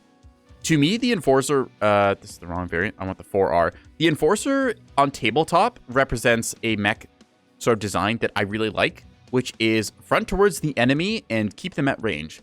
The Enforcer is very special because the Autocannon 10 and the ER, and well, just a regular large laser. There's one variant that has an ER large laser. ER large lasers are bad for Innisphere. Don't take them. That's strictly speaking for Battletech. For Mechwarrior Online, depends on the situation. Yeah, this mech is very good at the exact 10 hex range because these weapons can fire very effectively at that range. It's got most of its armor facing forwards. It's got jump jets so it can maneuver around as it's needed. And it's just a good mech for that role. It keeps itself alive. It keeps the enemy at range. You can just sit right out of enemies' short-range weapons like AC-20s, short-range missiles, medium lasers. You just sit outside of that range and you poke them from 10 ranges because you've got large and AC-10 weapons. And that's just what you want to do with it. So Enforcers, I like them a lot. Centurions, similar deal. I do have a bone to pick with the Centurion in the regards that it's got a couple stupid things. On tabletop, one of the medium lasers is pointed backwards. I think that's dumb. Point your lasers forwards, because if the enemy's getting in your back arc, you've done something wrong. They shouldn't be there to begin with. This extends also to other mechs with back-facing weapons like the Battlemaster and... what's another one? I think it's the Atlas also has back-facing medium lasers. Just, yeah, don't do that. Medium lasers facing forwards. AC-10, good weapon system, reliable. LRM-10, I don't like the LRM-10. You know what? Because you're all subjected to my stream, and I'm just going to keep going on nonsense. We're going to do this. So, Nekoboy talks. I'm going to make myself big for this, okay? All right, here you go. So, Catboy explains why the LRM-10 sucks. The LRM-10 weighs 5 tons. It takes up 2 slots. On tabletop, it generates 4 heat. Compare this to 2 LRM-5s. An LRM-5 takes up 1 slot and weighs 2 tons. You can get a pair of LRM-5s, and LRM-5s also generate 2 heat apiece. Literally just a pair of LRM-5s is better in every way than an LRM-10, because they generate the same heat, they take up the same slots. The only thing is the LRM-10, for some reason, is 1 ton heavier. For no reason. And I don't know why it is like that. It's just a massive, like, oversight for, like, game balance design, because you would assume, oh, well, we'll just make a bigger weapon system, and that'll make the thing gooder, right? And there'll be a reason not to have, like, 2 small ones. Like, if you look at the SRMs, right? An SRM2, take this with a grain of salt, because Mechwarrior Online is Mechwarrior Online, and the stats are different here. Like, an SRM2 here, okay? It's, like, firing 2 missiles that each deal 2 damage, yeah. And the idea is that the SRM2, it generates, like, 2 heat. Then the SRM4 generates 3 heat, comparatively. So that's a good balanced decision, because it's like, okay, I can get the smallest one, but then I'm rewarded for going with a bigger weapon system that takes, like, more weight or more slots or whatever. Okay. You can also split your targets with the LRM5, so if you want to target 2 things, you can do that. Yeah, just, I despise the LRM10, because it's just, like, a oversight that they never corrected for that. If I could change the LRM10 to literally just generate 1 less point of heat, I would say, okay, perfectly serviceable. It's better than the LRM5s because you can tack on Artemis, and then it's, like, just more efficient that way. Yeah, that's just my random rant that I have nitpicking the LRM10 weapon system, because it's my least favorite LRM. And I see them a bunch on things like, I like the Centurion. Granted, if I could, I would take out the LRM10 and add SRMs and more armor and heat sinks and stuff, but that's my personal take on it. Yeah, I like the 50-tonners, though. The Centurion is good. The, I just had it. The Enforcer is good. The Crab is excellent. Everyone loves the Crab. And, of course, we've got our boy, the Hunchback. Yeah. Everyone loves the Hunchback. If you haven't seen the Tex Talks Battletech video about the Hunchback, you need to go watch the Tex Talks Battletech about the Hunchback. But yeah. Let's see. Favorite light mech, go. Okay. Strictly from Mechwarrior Online speaking, I really like the Urban Mech, because the Urban Mech is really good in this game. Yeah. I do like, I just kind of find them funny, because it's like, look at this thing. This is R2-D2 with a Glock. He's got a big-ass autocannon. Or is it the L? Yeah, it's the R60L, yeah. An AC-20. This is a toddler who has been handed a rocket launcher, okay? This thing is just massive autocannon for no reason other than, hey, buddy, welcome to city fighting. You messed up. Oh, I completely clicked the wrong button now. Let's take a look in the mech lab with this thing. Yeah, you go on tabletop, it's like, oh, that's cute. It's a little 30-ton light mech. What can it have? An AC-20. You... what? You gave this thing an AC-20? It's got like 5 rounds, but those are going to be painful, because this thing's going to creep up on you because you're just not paying attention to a light mech, and then suddenly AC-20 happens. So yeah. I enjoyed the urban mechs. In terms of like tabletop efficiency, Locust is, in my opinion, one of the best mechs because of a certain quirk it has for the tabletop campaign stuff. It's that you can fit 2 Locusts into the same mech bay because they're compact or something like that. So quite literally, that just puts them above everything else because you can compare 2 Locusts to like everything else that you would take as a scout. It's like you could get a Wasp or a Stinger or anything else like that. But are those mechs better than having 2 Locusts? I say no. But in terms of like just light mech that I really enjoy, though, I am a sucker for the Panther. I think the Panther... Sorry, cough. I think the Panther is a very good mech because it's simple and it knows what it wants to do. House Kurita is like, okay, we need a frontline trooper, but we're really bad at making heavy mechs. So what do we got? And some guy said, I get an idea. It's called a Panther. So they just gave it a big old PPC in the arm and a short-range missile pack to back it up when it gets into close quarters. Yeah, Panther is just really good. It's this sort of like jump-jetting gunslinger.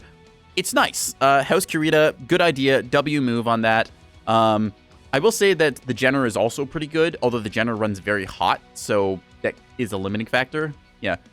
Panther is a Star League mech they built for some reason. Yeah, I mean, I can see why. It's a good enough mech. It's relatively cheap. Like, looking at these costs, it's like, yeah, 2.4 or 2.5 million C-bills. Okay, we get a mech that can throw a PPC at stuff. For, I mean, 35 tons, PPC, good armor. Yeah, makes sense to me.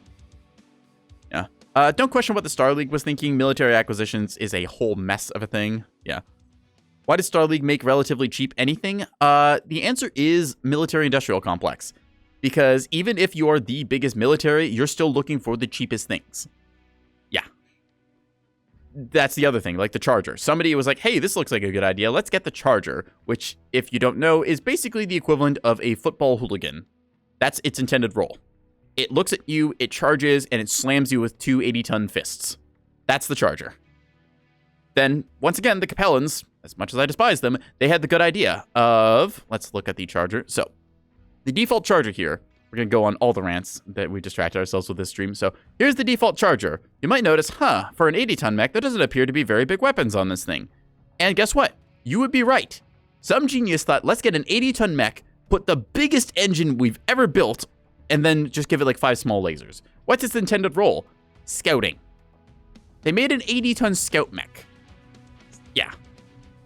The Hanamota Chi is basically built on the Charger frame. Yeah, I'm getting to that. So they made this thing, the Charger 1A1. They made so many of these things and just supplied them to garrisons that when the time finally came to use them, people just got in them and were like, what the hell do we use this for? This thing is like, it's not cheap exactly. Like, it's 6.5 million C-bills. So somebody's fitting the bill for this thing. And it's got like no weapon systems. So they did the only thing they knew how to do at the time, which is to just drop the weapons because they don't actually do anything and just run up and hit somebody in the face. Because as it turns out, if you're just crazy enough, is it 8 million C-bills? Oh man, they must have changed the pricing around then for the engines and stuff. But yeah, they just decided, screw it, I am a Charger, I weigh 80 tons, I might not be able to outshoot you, but I can run up and beat the snot out of you. So that's kind of the Intersphere way of doing things, which I gotta respect because you are not immune to getting punched in the face. You learned this in like 3052 Clanner Scum. Yeah, the Charger. Then there's some geniuses in the Capellan Confederation who just got the ass end of everything. They were like, okay, we need a mech that actually works. So they did this. They stripped out a bunch of the small lasers, and they thought, let's give this thing actual firepower. So what do? Well, they stuck an AC-20 in the right torso, which is already a good thing. Adding an AC-20 to a mech, I don't care what mech it is. In my book, putting an AC-20 on something is already a step in the right direction. They're like, okay, this thing's not ridiculous enough. What else can we do? Well, let's put an SRM 6-pack in the right torso, or the left torso, rather. They said, okay, that's cool. You know, it'd be better than one SRM 6 rack, 2 SRM 6s. So now this thing has a ridiculous way to strip off like more than a ton of armor in close quarters, and then it follows it up with a devastating missile strike. Yeah. It's then got a medium laser just in the center torso to add a little more punch, and they kept the small laser, because you know what? Hey, why not? One small laser is a good idea. Yeah. Charger is a undersized Atlas. Yeah, this is basically a miniature close-range brawling Atlas at 80 tons. It's a really good use of a mech chassis that just wasn't going to do anything otherwise. Dracona Combine, they got their variant, which is the 3K. They kind of went the opposite direction. They used advanced tech to give it an XL400 engine because, I mean, hey, why not have your 80-ton mech blow up because your side torso got cooked off with all the ammo there, right? Yeah, they gave it an LRM-20 with Artemis, which, I mean, like, okay, one LRM-20, that's a weapon system. It does some bombardment, but I think you still need more LRM if you're going to be a serious long-range support mech. It's also got medium pulse lasers, which, I mean, those aren't bad. And it can jump, like, 5 hexes, so, hey, that's not horrible either. It's just an okay variant. I really like the Charger 1A5 because it was just the, like, doubling down of saying, hey, look, we're going to be a close quarters mech. We want an 80-ton assault that's an 80-ton assault and could do 80-ton assault things. Make it happen. And the guys just ripped out all the useless components like the engine, put in a smaller one so you could fit more gun, and just went from there. Yeah. That's the Charger. Literally every Charger variant, they just downsize the engine from like the ridiculous 400 to like a 320 and then do something reasonable with it. Also, there was so many of the Chargers laying around that they made the Hadamata Chi, which is made from many of the same parts. This is why in Mechwarrior Online, I believe the Charger and the Hadamata came out at the same time to kind of be an interesting pairing. Yeah. Hadamata Chi, again, they're working with what they got. Draconis Combine has a bit of a mess. Fighting against Steiner is not great, especially when your pilot survivability stat is measured in seconds. So, yeah. They took the 27T. It's got a bunch of heat sinks, 2 PBCs, so pretty reliable, 2 SRM6s. It's a little bit on the hot side, but again, it's a reasonable enough mech for, 80-ton assaults. Yeah, considering 90% of the mech's cost is the engine. Yeah, that's the other thing. Like, when you're buying the Charger 1A1, you're buying the engine. The mech just comes with it. That's what you're really doing. Yeah. All right, that's my rant about the Charger and the Hadamoto and stuff. But yeah, I like the Battletech lore. I think it adds something to the game. I like seeing different mechs from like different eras just kind of being represented in that. That's why I like the Endersphere so much, because you've got all these like stories of like literally like almost 1,000 years of just lore about how different mechs came into existence and got built and acquired and stuff. And it's just so much to pick through versus the clans, which are like, I don't know, the clans just feel shallow to me. Like, I know there's some people who like stuff like Clan Wolf, Clan Sea Fox, or just the other like lore there, but yeah. Yeah, wish Mechwarrior Online wasn't just all clan mech spam. It's not all clan mech spam. In fact, some of the best mechs, I think, are the Innersphere side. The Roughneck is Quirk to High Hell and whatnot, but I do understand what you mean by certain mechs just, like, clan mechs being very good. Yeah. Omnipods is a large part of that. Just the flexibility you get in a game like this is very high. Let's see if we can't actually get a game instead of just me rambling about Battletech all night, because I could do that, but... Let's try that Grasshopper we were looking at earlier, the one with our binaries and ER mediums and stuff. Yeah. Clan Snow Raven, because they're the only faction in Battletech that know what a plane is. Ah, yes, aerospace fighters are a thing. House Merrick, yeah. House Merrick, I don't know if House Merrick ever really gets the light shone on it. Like, they just kind of exist. Like, you hear Steiner and Kurita a lot because they're the ones who had to tank the, like, clan invasion. You've got Capellans because somebody has to be the villain. Davion with their whole, like, oh, we're the very goodless, righteous crusader-y types. Personally, I like Periphery. I think the Periphery is the most interesting area of the Inner Sphere because it's outside of the general fuckery of the Inner Sphere houses, but it's not immune to it either. This is where you get fun places like the Taurian Concordat, who are the embodiment of, no, we don't believe you're going to honor any of these agreements. You can come and try us. We're keeping our warships, bud. You've got other places like the Magistry of Canopus. Hello, Canopian. Oh, whoa. I am Canopus Catboy. Ooh, woo, woo, woo, woo. Well, actually, Canopus is run by cat girls, but that's besides the point. Yeah, House Merrick, they exist. They seem to be doing okay. I can't really say much besides that. I feel like, I don't know, maybe I've just not read enough of the books to get like a good view of Merrick, but they always just kind of seem to be there. Like, I can't really think of anything like super huge or impressive that happened to House Merrick. Like, I think, wasn't like the Helm system where they got the Helm memory core? I think that was a Merrick system, if I remember right, but yeah. All right, let's see if we get another bug game. I'm going to eat another peanut M&M and continue my rambling and rantings, so...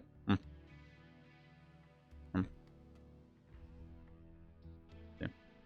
House Merrick are in a near constant state of civil war and a constant state of civil upheaval. Ah, okay, so like most of the Innersphere then. Got it. Yeah. All right, we're dropping on the European and Oceanic servers, so if it's just NA servers that were giving us the bug, then maybe we'll get out of it, but yeah. It's a place mercenaries called Job Security. Yep, that checks out. Yeah. I do kind of like how Merrick is this sort of like kind of confederation of just like all these different systems. They're like, yeah, okay, we'll sign up with you. Yeah, this kind of makes sense. You've just got like huge multicultural blender there. I think it's a neat place. That said, I'm not very good at painting their paint scheme, so yeah.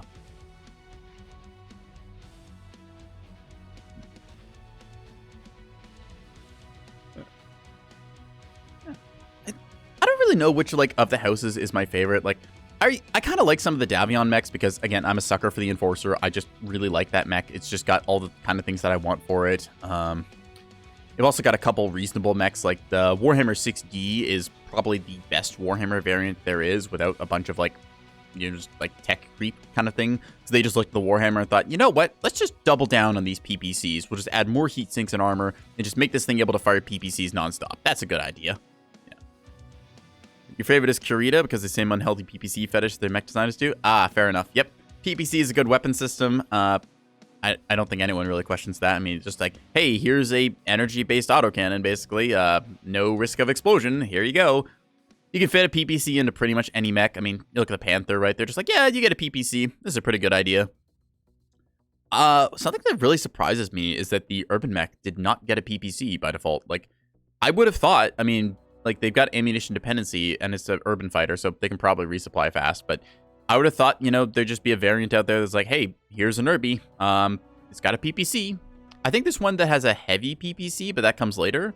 I don't know. I just would have imagined, like, hey, here's a like sustainable base turret that can walk around a little bit. It doesn't have to worry about resupplying. You just fire a PPC into anything that's close enough to be a problem. Yeah. The suburban mech. All right, good one. You get a cookie for that. No. PPC urban mech is minimum range. Yep, that is a factor. I will counter by saying that the urban mech has jump jets, and if it needs to, it can just hippity hop back. Yeah. You're not joking? That's what it's called. Yeah. All right. I like it. Yeah. You've got the need for suburbs, I guess, still in the far future. So, yep. Just gonna have it like hopping around, firing PPC bolts over neighborhoods and stuff, so you don't get shell casings on somebody's fresh lawn.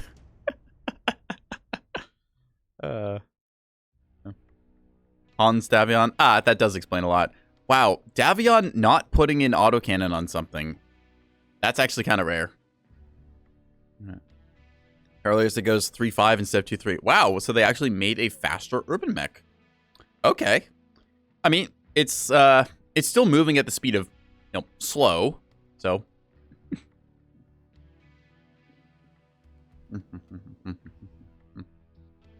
If it looks like I'm sad, I'm not. I'm just stuffing my face with M&Ms and my face tracking freaks out.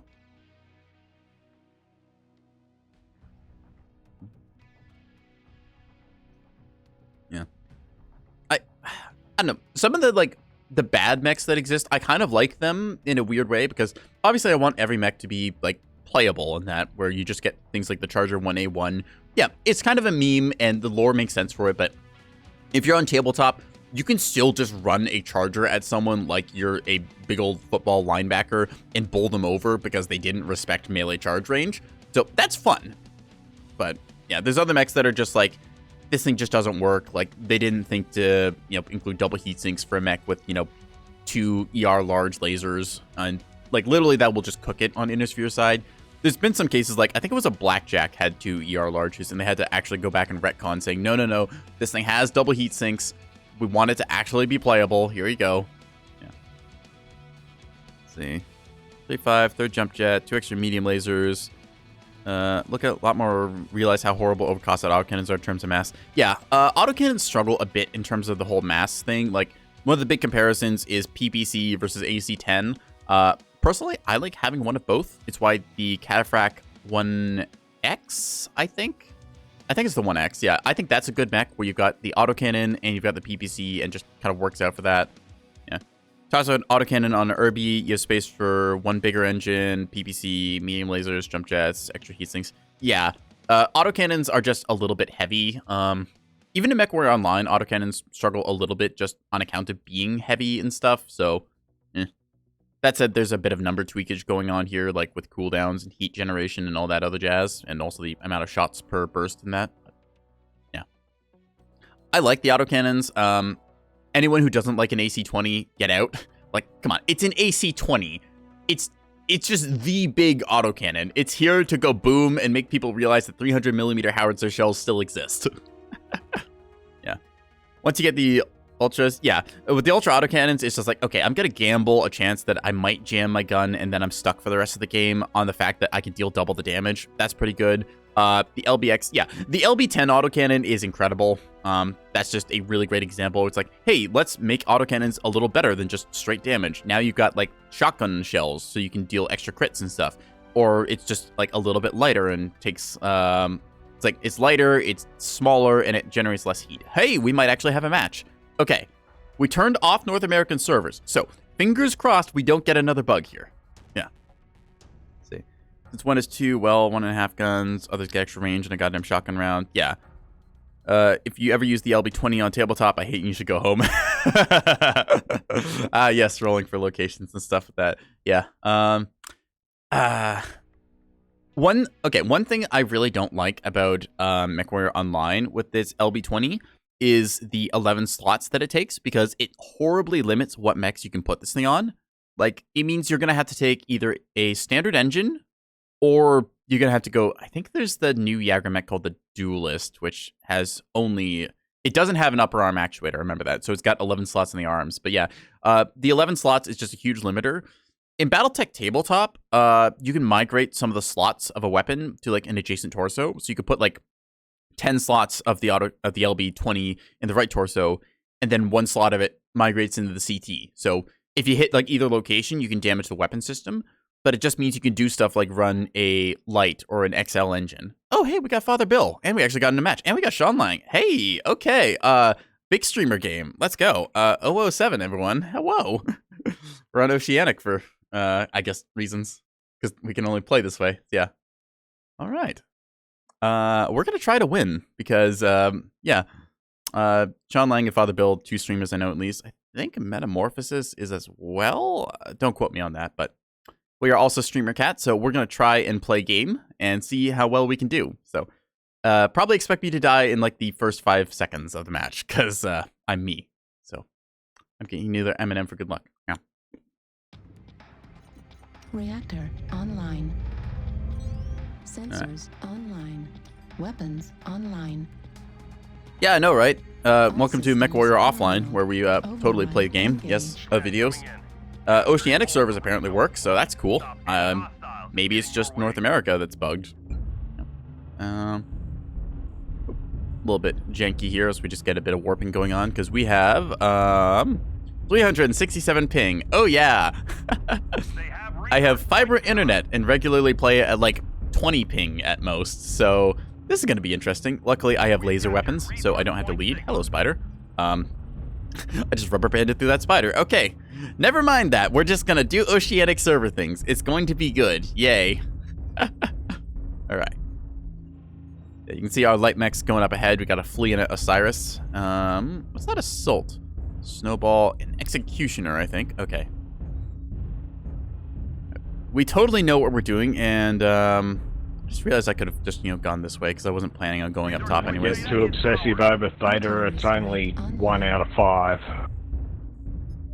I have no idea what he said, but we're just going to go with it. All right, so normally there's somebody who likes to sit up here and shoot at us, because that's just kind of the spot. We're going to take a left turn here, just so we can... Oop, there's some large laser fire. Good old blue laser goodness. Yeah. Blue laser spam is... I'm not sure if it's exactly meta, but it's unfortunately good, where... It doesn't really feel great to just like have to sit in cover, because there's like a whole bunch of people with ER large lasers camping a wall. That's just kind of annoying.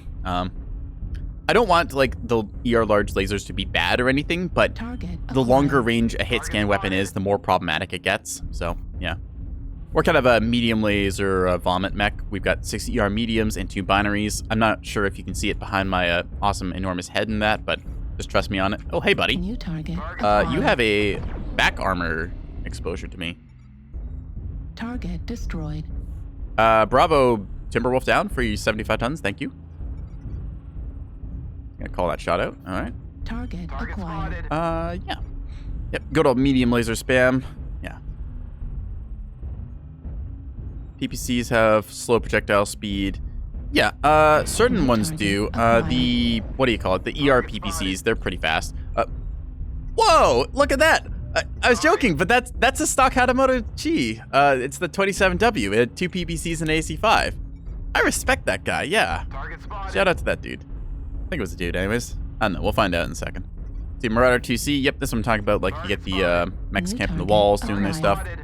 We see there's LRMs around and about, so we're going to try and be careful and not poke our head too long. Target acquired. New target assault here. acquired.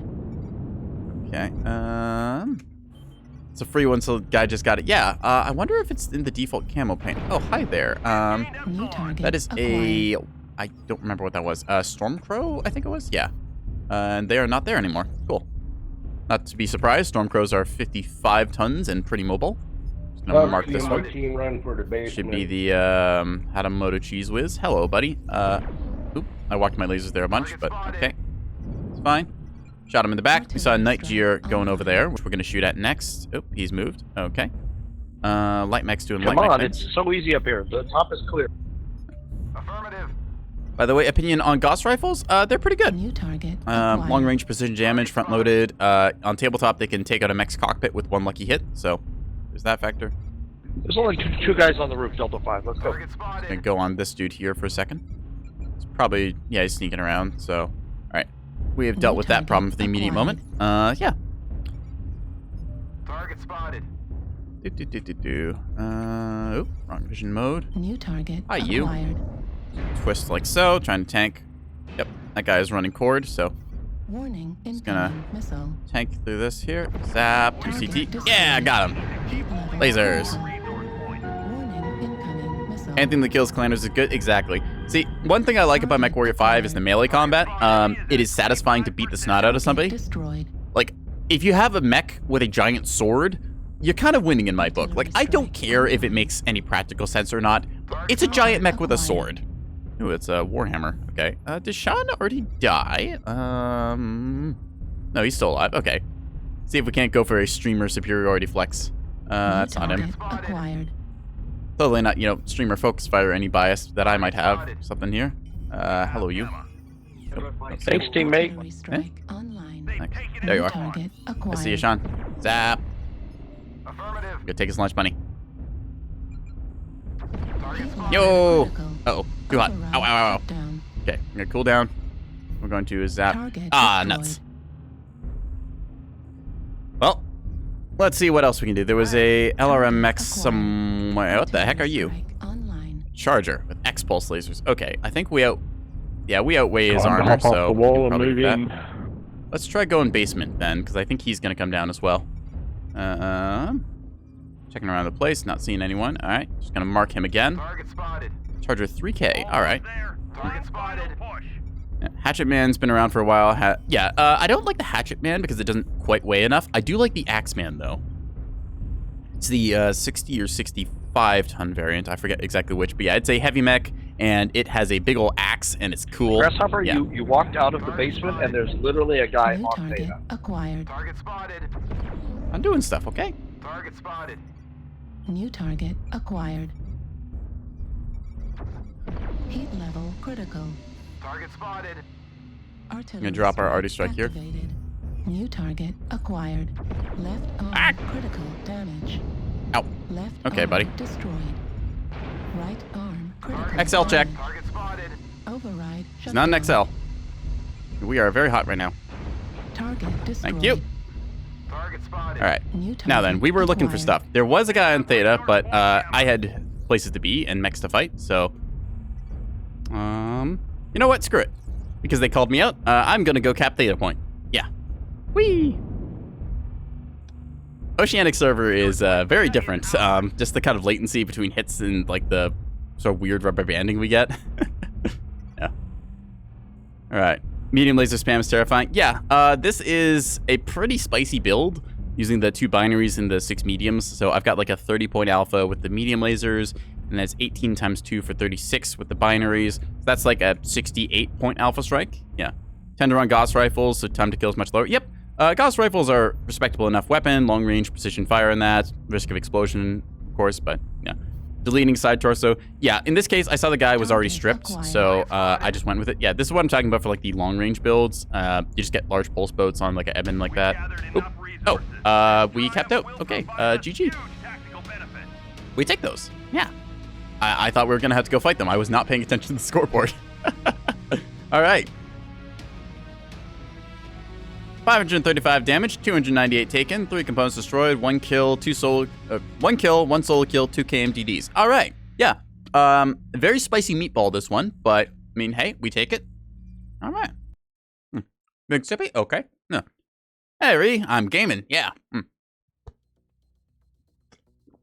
All right, so we managed to play a drop that was not bugged tonight. Congratulations, chat. Well, actually, it's 2 of them, so make this 5 out of 7 drops. Excellent. All right. Didn't mean to pull up Discord there. All right. So that is the Grasshopper Laser Vomit mech. It works pretty well. This is one of the examples I give where it's like, yeah, the binaries, this is the better choice than the large lasers because it lets me take more ER mediums. Although, as we saw that game, I was riding my heat bar really hard. So, yeah, I used both my cool shots. All of my heat was just being completely, like, it was redlining most of the game. So, let's, could run a Marauder. Marauder, Mad Dogs, Linebackers. Tell you what, we were talking about Gauss rifles before. Let's try doing a Gauss rifle build. So we tried running this earlier. Meow. All right, fine. Just for you, Ree.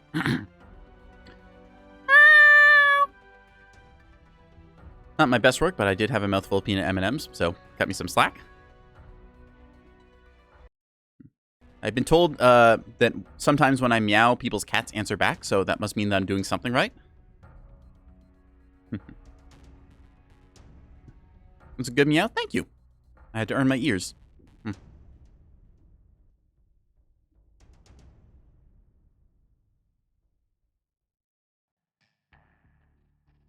Right. We can try and find another match. Hang on a second. Yeah.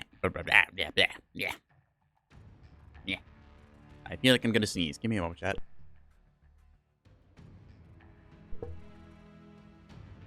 At you. Is the Canopian citizenship test? You have to meow well enough. Yes, that is part of it. You have to earn your ears, as it were, to earn your freedom. Canopus is a matriarchy by definition, I believe. Actually, I'm not sure exactly if that's still the case. It's a little hard to keep up with modern politics. Usually the cat girls just tell me what to do. I'm like, you okay?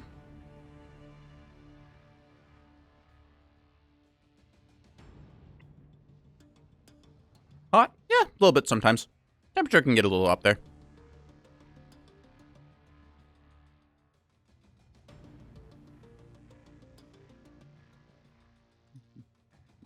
Canopa's not officially a matriarchy, but there hasn't been a man in charge for a while still. Yeah, if I remember right, oh, my lore is getting mixed up now. It's like, yeah, it's kind of like an elected thing. It's like, I think you need 2/3 vote to get elected position in charge of Canopus and its territories and things, but again, they've changed the lore so many times on the different systems that I can't keep it all straight in my head.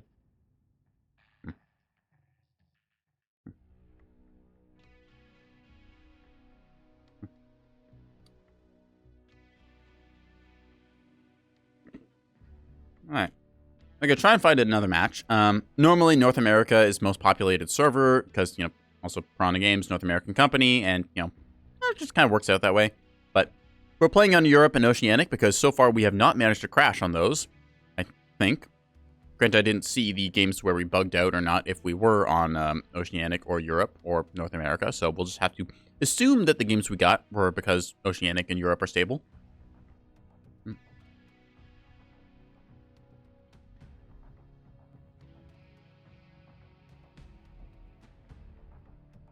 Keep thinking it was made by the devs of Gothic, and that's Piranha Bytes devs. Ah, understandable. Yeah. I think I own Gothic, but I don't think I've ever played it. I want to say it's a like top-down RPG like Diablo? Question mark. I own so many games on Steam that I've just, you know, not played. I'm like, I should probably get around to these, which is why I made a big list. And then here I am playing Mechwarrior Online. Maybe that's it. The servers are crashing, telling me go clean out your Steam library and stuff. Also, when you said Gothic, my first thought was Battlefleet Gothic, which is another very good game, which I have to play. I played the second one most of the way through. It got to the like late game grind in the campaign map where I felt like I was playing Total War, and I just kind of got bored of it. I was like, okay, I'll finish this sometime, and then I didn't. So I do kind of want to see how it ends. Like, I've seen the end cinematics, like, on YouTube before. It's like, oh, hey, here's the narration. I'm like, oh, this is nice. This gets me the lore. But just actually playing it and finishing it, yeah. Maybe I'll do a playthrough of the first one, because I hear that's a bit more of a linear, like, fleet builder, rather than the kind of, like, expansive sector manager that the second one gets to the end of. Yeah.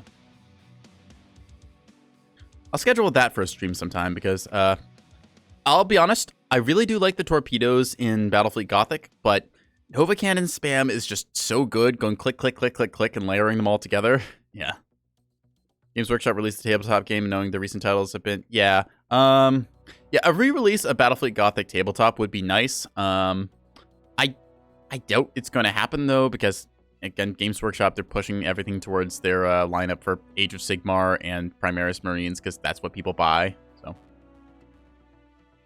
still, I wouldn't object if it happened.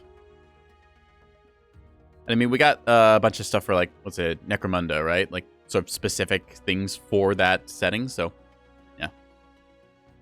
Legiones Imperialis. I don't even know what that is, I'll be honest. Like, I recognize some of the words, because, you know, Imperial Legion and all that, but, yeah. Couldn't tell you. It's the new Epic 40k? Uh-huh. Horus Heresy. Oh yeah, and then there's all the Horus Heresy stuff that went okay. I wanted to like Warhammer 30k. 30k is a cool setting, like the whole Horus Heresy, just the earlier tech. I feel like they kind of dropped the ball on it personally, but yeah. Epic 40k was the tiny 10 mil models. Oh, okay. Yeah, so that's like the epic scale. We can get things like Titans that, you know, don't take up like the entire table.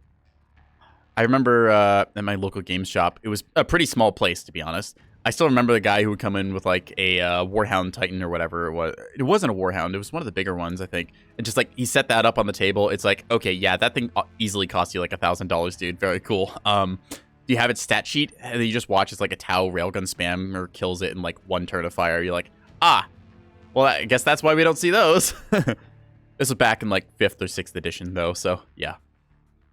Horus Heresy, fun conceptually, but it's annoying to play on tabletop because it's all goddamn Space Marines. Yeah. So, okay, fun Warhammer lore fact for those of you who don't know. The reason why the Horus Heresy is actually a thing is because Games Workshop, when they were first coming out with Warhammer 40k, they'd only made the Space Marines, and they needed like more factions. They're like, okay, crap, we need to have like a reason why is there only Space Marines and stuff. And they had, hey, here's an idea. Half of them are Chaos Rebels. Yeah. Because this was back when you had like just White Dwarf magazine. It wasn't even really called Warhammer 40k at the time. It was Warhammer Rogue Trader, I think it was. Yeah, that's where you first got like the Space Marine Civil War, because quite literally they just didn't have any other models to fight against. So they just like, yep, here's your Space Marines on both sides. It's a Civil War. Go. And that blossomed into the like however 30, 40 years of lore that we have now. So yeah. You play Tau, so yeah, that would do it. Yep. I don't really like Tau in 40k because they just, I don't know. Tau feels really awkward to play because like they're primarily a range faction, which is like, yeah, okay. But it's like in terms of the lore of the universe, there's such a small little pocket footnote in the galaxy that it's like, eh. So like trying to fit narratively the Tau into anything is like, okay, either you're in this section or like you're not. Also, a lot of their stuff was released to sell and appeal to like the Gundam battlesuit crowd, which, I mean, hey, like, look at me, I'm playing Mechwarrior Online, so yeah, I can respect Gundams and battle mechs and stuff and that. Yeah, I don't know. I just feel like the Tau, like, there's such a small faction. I kind of wish that they had something more going for them, because like they got some cool stuff. The Kroot, for example, those are interesting models. I like the idea of like the Kroot shock troops and like you've got your Tau ranged forces. Yeah, it's just they have no clue really what to do with them. They got added and then they're just kind of left there existing. It's like, okay, do they have psyker powers? Well, the Ethereals kind of are psykers, but like just like in terms of psyker like potential, a Tau basically looks like a burnt lump of charcoal to a demon because their soul presence is just so low. So they're like, okay, I mean, like I guess I could invade the Tau systems, but yeah, so you don't really get a chaos influence there. Reality warpy stuff just doesn't happen because they don't have warp drives. So, it's just like Tau, they feel like they're a entirely different sci-fi universe kind of tacked on to 40k for the technical like appeal of it. But, yeah.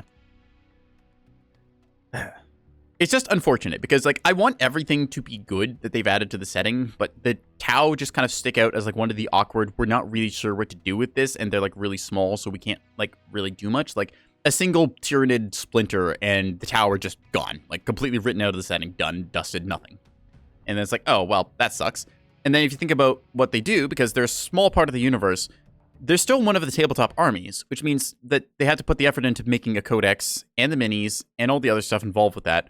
So in a way, it's kind of a tax on the other sides of the like the other armies and stuff, where like if Tau get a new model, that means that something like that was effort put into the Tau instead of something like the Eldar or the Orcs or the Necrons or any of the other factions and stuff. Space Marines don't really need any more love. They get enough of everything. But yeah. Caliban all the Grimdarks, they can say serve a puppy for everyone else to kick. Yeah, it's something like that. Yeah. I wish the Tau were just a little bit, like, better of a fit, almost, or more of a threat, or just not what they are right now. Even I don't really know what I do with the Tau in the 40k setting, because it's like, okay, they exist, they're there. It's like you get the Leagues of Votann because you had the squats and stuff before. The thing about the Leagues of Votann is those are nomads. You can have the Leagues of Votann show up anywhere, and they're pretty much aligned with the Imperium as far as a lot of the, like, overhead is concerned. But they're just kind of doing their own stuff, and it makes sense for them to show up in different places. Because the Tau is like, oh, you're like Xeno alien filth. Get out. Like, you entered an Imperial sector? Nuh-uh. Yeah. One thing, just like in 40k, is how all the Grimderp ends up making the setting feel most morally neutral. Yeah. That's a bit of the problem with 40k. Everything is turned up to 11 to the point where some stuff just loses punch. Where it's like, oh, okay, you wiped out a planet. We have more. That's why, like, the Exterminatus a planet for Chaos Infestation, because there's literally, like, hundreds, if not thousands upon thousands of worlds for the Imperium to go through. It's like, yeah, okay, Chaos Infestation, yeah, there's like 5 billion lives here, whatever, footnote, write it off. Wiki. Yeah. Yeah, 40k is no good guys. Yeah, that's kind of the thing. I'd say probably the closest to good guys in 40k would be a faction like the Salamanders chapter, because they generally seem to actually care. And there was a very good sort of short series they did called Pariah Nexus, which showcases this. Yeah. One thing's compared to fantasy, we know the fantasy map of 40k is just invest a planet one at a time. Yeah. Plus, like, literally with 40k writing, it's like, oh, he's like killed 1,000 planets to his name. Like, Abaddon the Spoiler. It's like, okay, does that actually mean anything? Like, what's the scale here? They never really define it. Versus, like, in fantasy, you blow up Altdorf. Congratulations, you just killed, like, the capital of the Empire. That has actual weight to it. Yeah.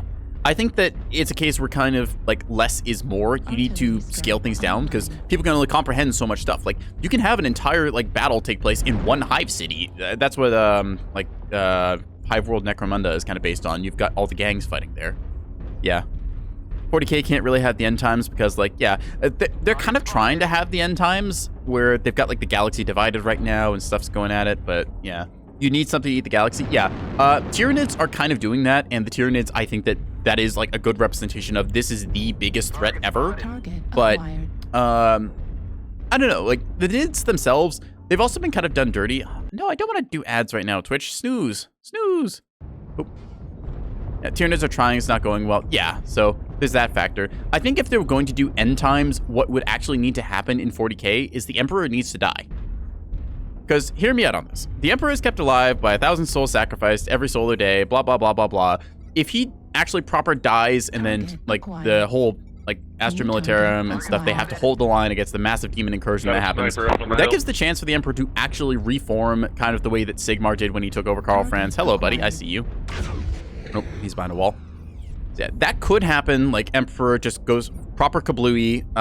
Stuff happens very badly. Rowboat Girly Man's like, okay, Terra royally fucked. This situation is unsalvageable. We need to do something. And he just founds, like, the Imperium Secundus or whatever it's called. That would be a good storyline. Where this basically happened, like, in the Horus Heresy, because Terra was cut off. They thought, like, yeah, we're screwed proper. We don't have a way out of here. Okay, let's just start remaking the Imperium with what we got. And then Emps was like, oh yeah, by the way, we're still alive. What the hell is that guy doing? Watch the belly side. Okay, just gonna take some autocannon fire there. I don't know why that Marauder is floating. I'm going to assume Oceanic Server Wizardry. So yeah. Yeah, I think that the Emperor dying in Warhammer 40k would be a really interesting and good change.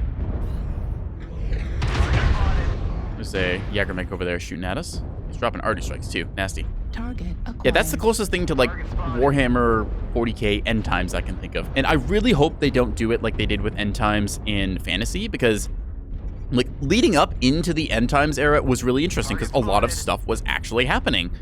And then they just kind of botched it at the very end because it's like, oh, and then everyone dies and everything's been removed. Anyways, buy our new models in Age of Sigmar. And it's like, ugh.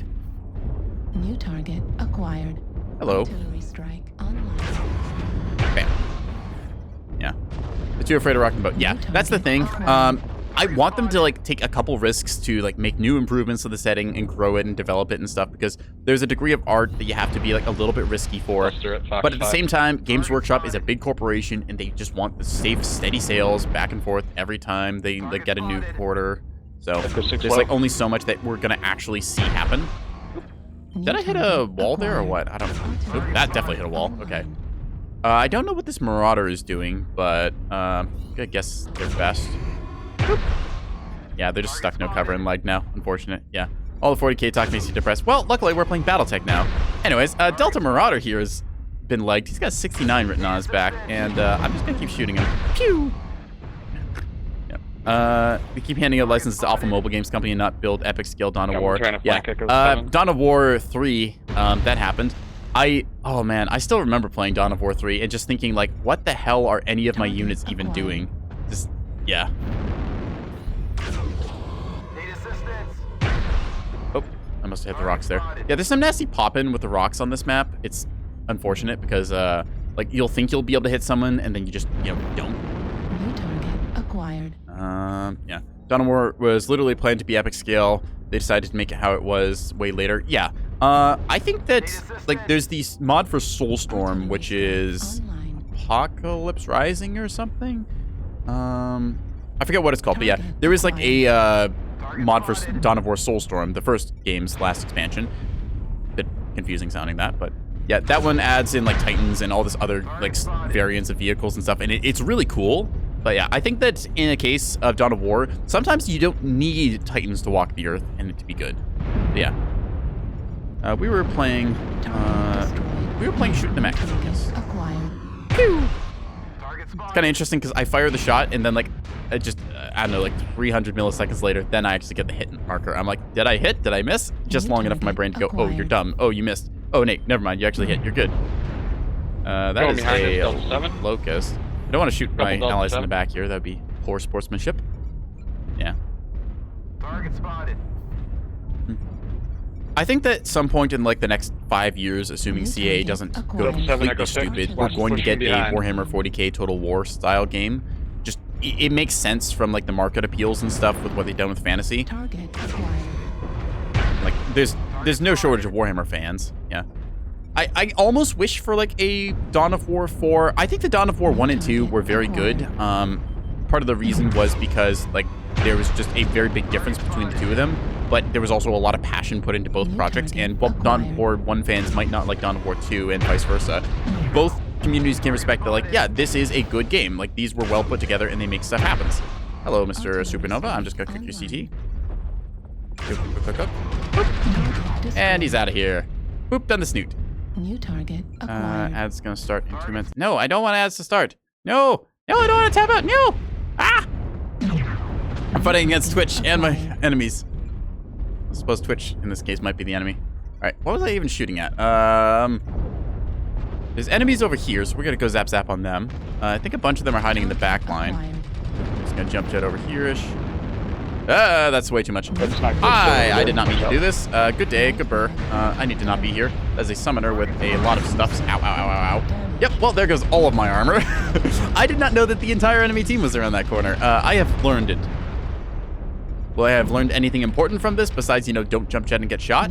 Debatable. Standing out in the open. You wish you would hold still. Okay, you, on the other hand, Mike. Those missed his leg, unfortunately. Is that LB2 autocannons? Yeah.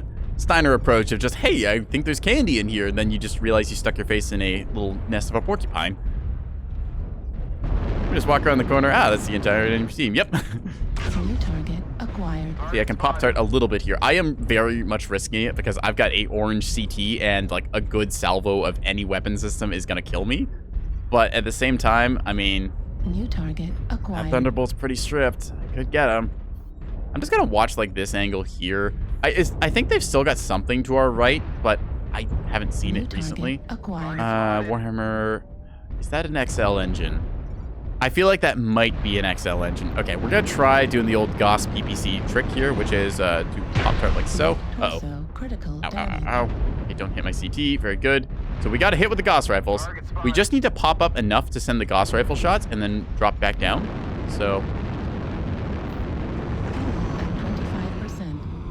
I almost hit that Locust. New target You see, acquired. there's Howl way in the back.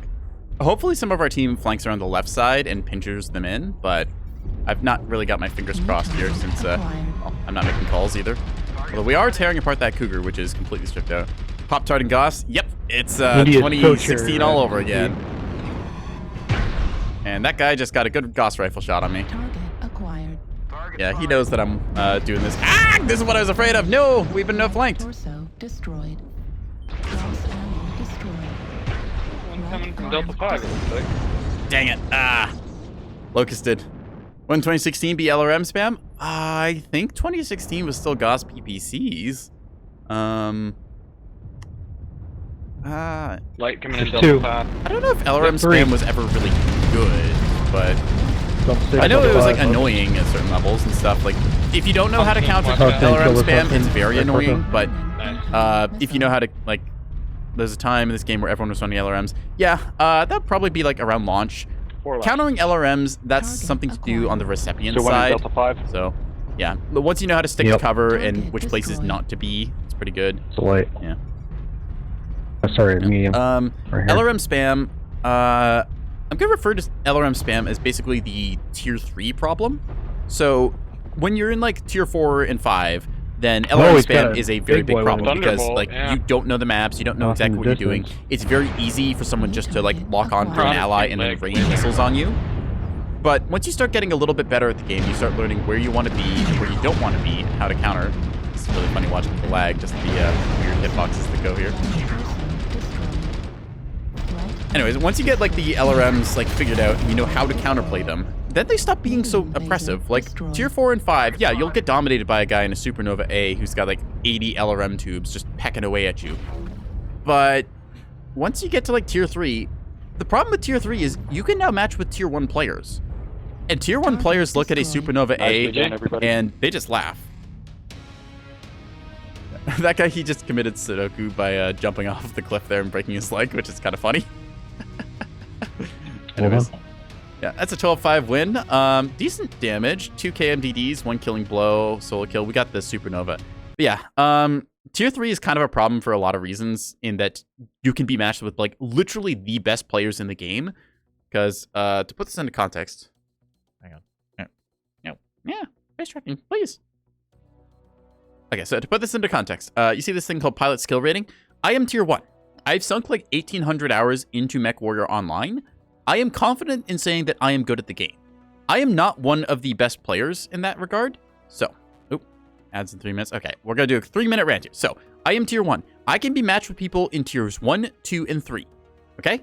There's no tiers above tier 1. So, as soon as you go from like tier 4 against a bunch of people who are just kind of like learning the game or playing, or you did really well in tier 5, as soon as you hit tier 3, you can be matched with the best players in the game who have played for thousands of hours, and it's just a sudden wall that you get hit with. Like, all the stuff that you learned in like tier 4 and 5 is just suddenly vibe checked by the most meta sweat builds in the game.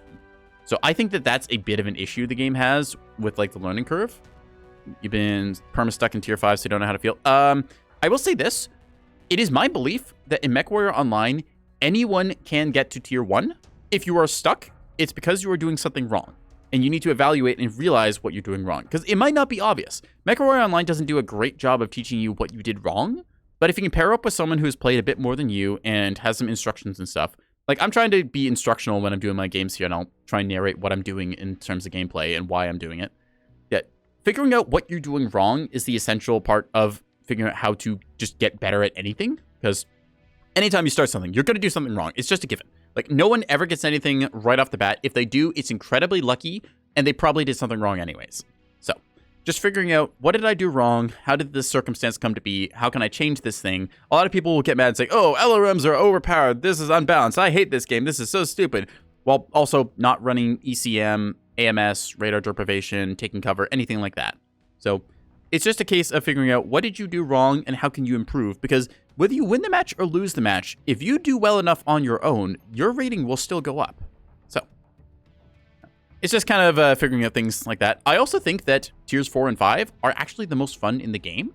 I've paired up with some people in a party and stuff and just dropped lower tiers. It's not smurfing exactly. Smurfing would be if I made a new account. I'm just pairing up with people in lower tiers so we get kind of like anything goes.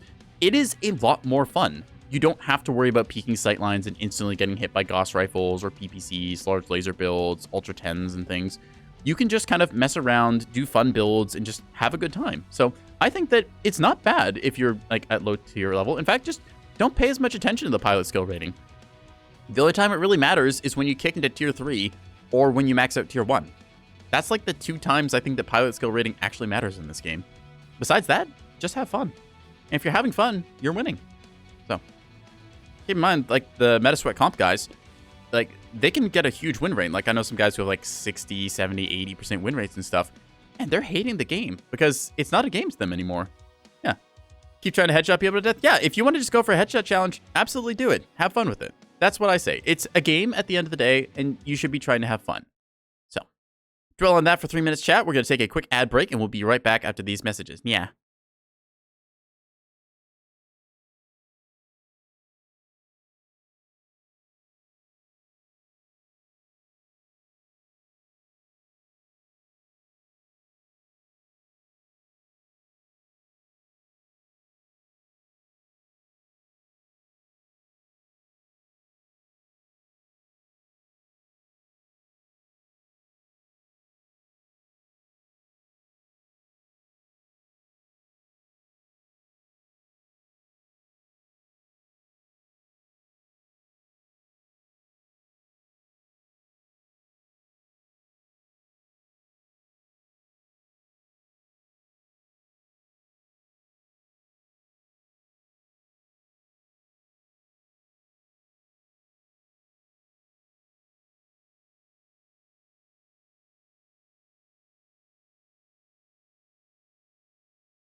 All right, chat. Thank you for waiting and being patient. We are back from our little break. All right. So we had just played the Nightgear H here with its Gauss rifles and ER large lasers, which is, it's an okay enough build. I somehow got another Ebon Jaguar Prime. I don't know how I got that, but, well, you know what? We're going to take it. Either way. Actually, did I ever have an Ebon Jaguar Prime? Where did this mech come from? I don't remember getting this. Maybe a free event or something? A bit of an interesting build stock. Well, I guess this works pretty well on tabletop, I suppose. Yeah, anyways, we were doing a thing before I completely forgot what I was talking about. Ooh, 20% cooldown on this. Holy crap. Hang on a second. Okay. All right, chat. We may have just discovered what we're going to play next. So, let's see. 10% ballistic cooldown. And, what was it, like, yeah, quirks and skills there. Like, I'm reading that right. That's a 20% cooldown on these Omnipods. Okay, so this thing can either be a big old LRM package, or we can try something else on it. Let's just strip the equipment out of it real quick. Can I fit hags into this thing? I can, but how much ammo can I take is the question. We may have just found the next build that we're going to be cheesing with. Okay. So normally I run like a laser vomit build on the Ebon Jaguar, but I just noticed I had this thing, and I mean, Hag 30s are fair and balanced right now, as everyone knows. So, okay, we may have just discovered a new thing that we're going to break the game with. Huzzah. My nose is really itchy for some reason. I don't know why. All right, so we've got ourselves some Hag ammo. Yep. Big old hyper assault Gausses. Cool. We're going to paint the mech. Ooh, Buccaneer. And Smonk Jaguar. Ooh. We can be leopard print. I like that. That looks like a snow leopard. We're going to keep that, actually. Yeah, cool. Snow leopards are very cool animals. All right, so hyper assault Gauss rifles. We got 2 tons of reload, so that's some ammo. I guess we'll just go with Gauss charge and mag capacity just as starter perks. Sure, why not? We'll take velocity, and I think advanced zoom is all we'll really need. Getting 1 skill point in here. Yeah, we'll just purchase a bit of this with like what we got. There we go. Perfect. I don't really think we need anything else for right now, so we'll just grab radar deprivation. Why not? There we go. So we're just going to try this out. I have not seen this. I really don't know how I got this thing, but I do like my little snow leopard, so we're going to call it that. Yeah. Let's just get ourselves a cool shot so we don't cook ourselves completely if I screw up, and a UAV in case somebody jumps on me. And that's a build. Okay. Yeah. I guess weapon groups is kind of fine either way. Not really going to be firing. Yeah, we'll just put them all on 1 and 2. That way if I hit either button, I work. Yeah. All right, chat. I guess we're going to go for another drop, or as it were. So let's get to it. Yeah. I literally don't know where this mech came from. I know I have like an Ebon Jaguar B and a D, but I have no idea when or where I got the Prime from. So we're just going to try using some hags on it and see if it works or not. I used to run one of these variants with like Ultra 10s and... or was it Ultra 20s? I ran Ultra Autocannons paired with ER Mediums, so that worked pretty good. And I know the hags are quite good right now still, even after their cooldown and heat nerf. So we're going to just try this out. Yeah. Why is my nose so itchy? Yeah.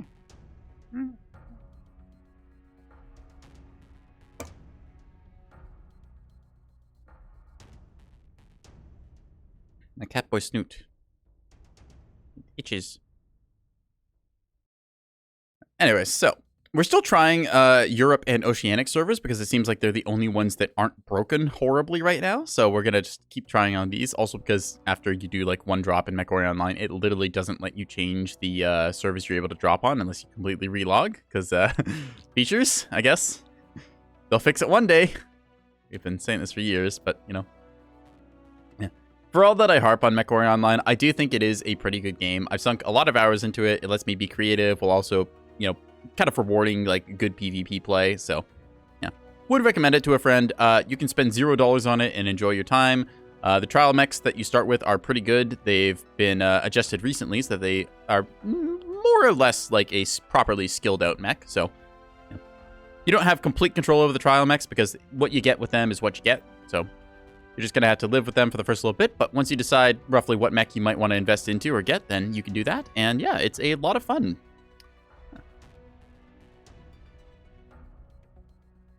Anyways, we're just going to play the old Search Warrior Online. So normally with North American servers enabled, I find a match like, I don't know, 2-3 minutes at most. Oceanic and Europe is going to be a little bit slower because I think people are just playing on Oceanic a lot right now since the North American servers seem to be on the fritz.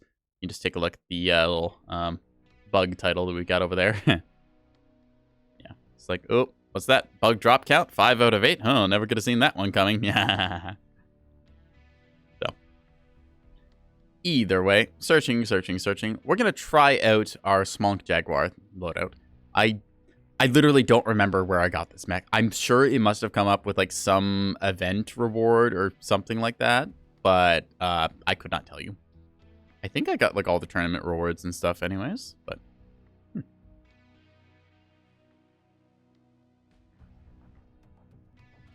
taking a bit of a minute here.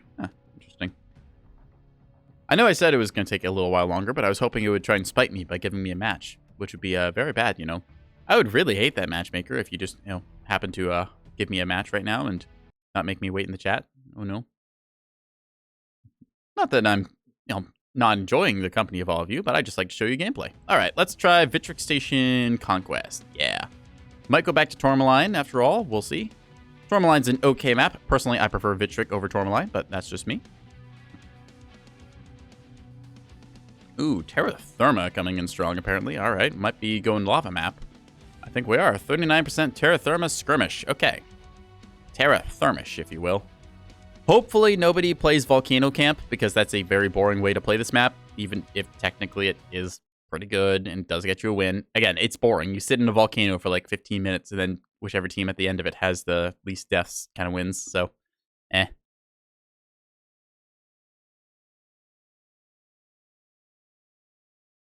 Yeah. I've said it before, I don't like skirmish mode because to me, skirmish mode is just like find a corner of the map and camp.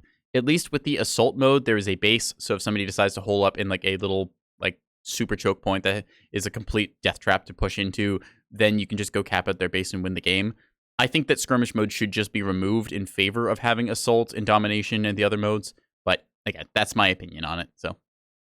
All right, let's give him the old 007. Oop, that's uppercase 007. We want lowercase 007. Hello. Hey, guys. Hello.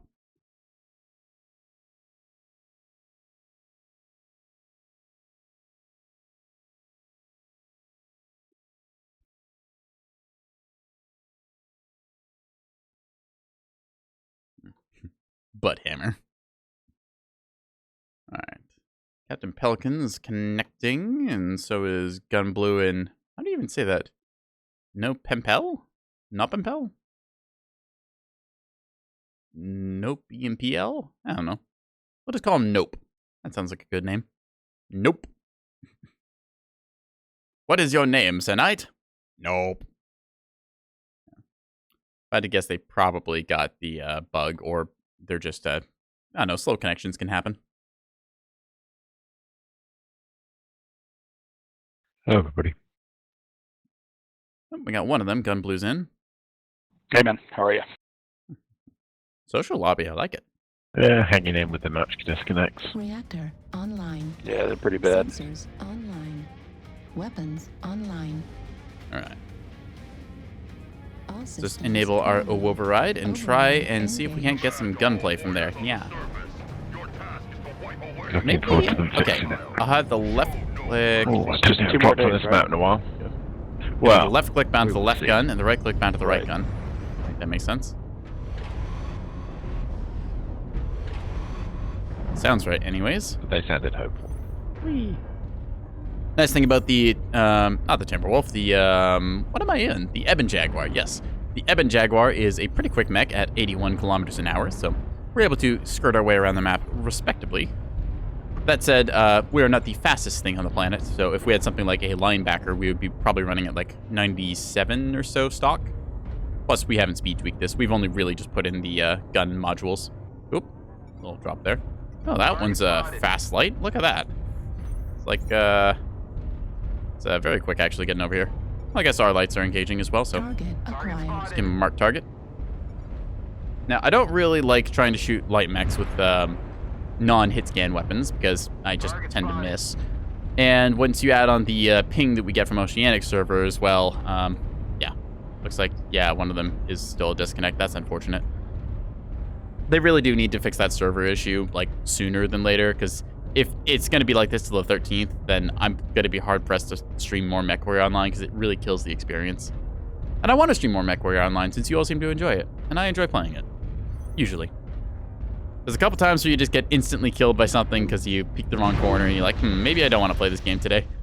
But I think that can be said about any video game. Okay, could have taken that shot. I think I'm just going to wait. This. There we go. Acquired. Ah, bam, bam, bam, We bam. got most of our team chasing us back here on Fox 4, guys. That's a good reason to push. Yeah. A we got battle something to master with push a bunch it, of push large it. lasers. New target acquired. Why is my nose so itchy? I want to How play the many game. people are in the 5F6? Yeah, I'm trying not to sneeze. Target acquired. Ah, artillery. F5 is Don't go, 6 or suffer. 5. New target All acquired. right, well, we got one. Piranha shouldn't have stopped. Thank him for Hey, I that. killed that piranha, and then you reduced the scrap to ashes. Target spotted. Target acquired. Let's see. Maybe you'll learn not to stop Acquired. next time.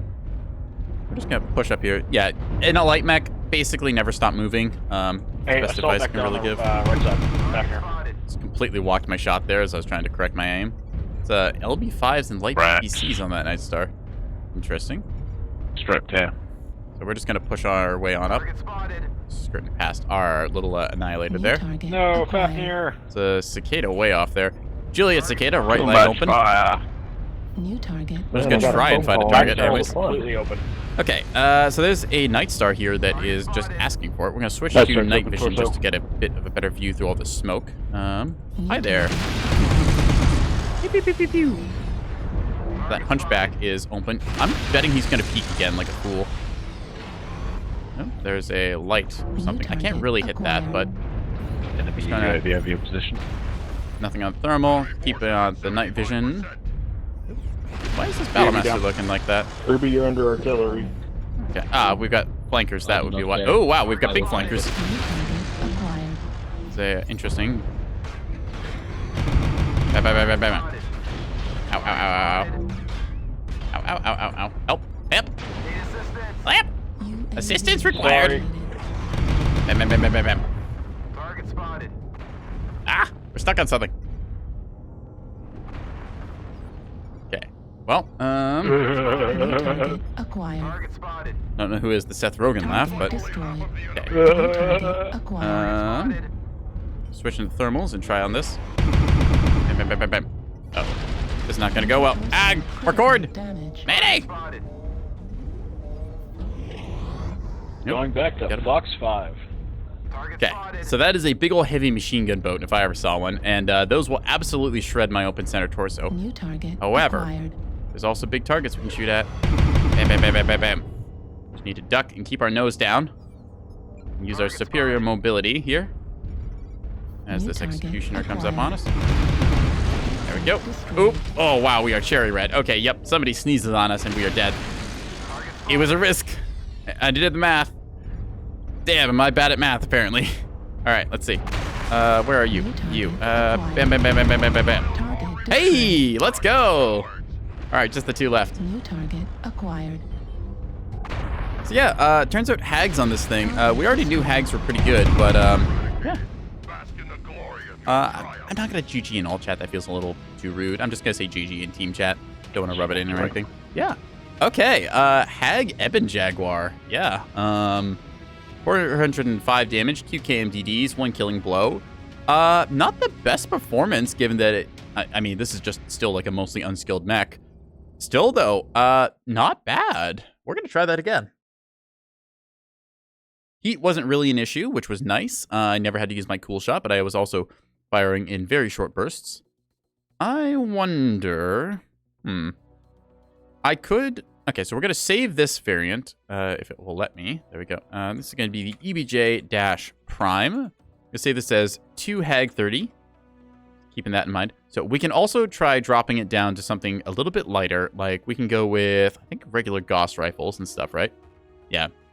We could try just regular Gauss rifles like this, and then I think... well, we need at least 4 tons of ammo, so let's see what we get from that. 1, 2, 3, and 4. That leaves us 2 tons. That is enough for, like, a laser or so. Okay. Is there anything we can add on to this? Heat sink's not really needed. Target computer, it doesn't really increase anything for Gauss. Still, we could run this. Fairly safe build, like 2 Gauss rifles and an ER medium laser just to poke at things. Heck, I could even make it a medium pulse if I wanted. Let's just set it up like this. That way we remember. Gotta change around the Gauss load order. It doesn't really matter, but it just looks better in my opinion. So we'll just save it as this. It's like a 2 GR and then like a, I don't know, ER medium laser. There we go. Let's just consider this. But let's go back to our initial idea, which was the Hag 30s, because, yeah, those were doing a lot of damage. So, pretty happy with them. I think we were stacking cooldown on this mech as well. Ooh, has it got an autocannon quirk? I think it does. It does have a quirk for autocannons and stuff. So, interestingly, let's see. We get Gauss ammo capacity +2. Does that increase our Hyper Assault Gauss ammo capacity? Let's take a look without the quirks. I don't know if it does or not. Or maybe that was just the magazine quirks. I think it might have been. Yeah, okay. So, yep, that was just our skill tree nodes, not the baseline chassis after all. Good to know. All right. Either way, though, what were we doing? We were doing a thing, chat. What were we doing? It should say on here, heavy machine gun ammo. It says increase our Gauss ammo capacity by 2. I guess it just doesn't list it or something. Interesting. Let's try this mech again because our little Smonk Jaguar is kind of cool. Might call it that actually, Smonk Jaguar. We had a bunch of cooldown quirks to this assigned, if I remember right. Yep, 10% ballistic cooldown there, and then 20% global cooldown. So yeah, that's insane cooldown. We might just try maxing out the cooldown stat in this thing, which is over here. So that'll be a thing to do in a bit, but first we're going to get ourselves some more armor so that we don't get blown through like we did last time. And then we're going to try this again, because, this is a interesting little mech that I didn't know I had, and, I mean, it's cat themed, so I'm going to play it. Yeah.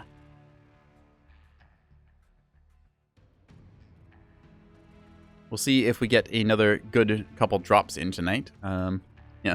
It is a real bummer about the servers and the connection not being so great.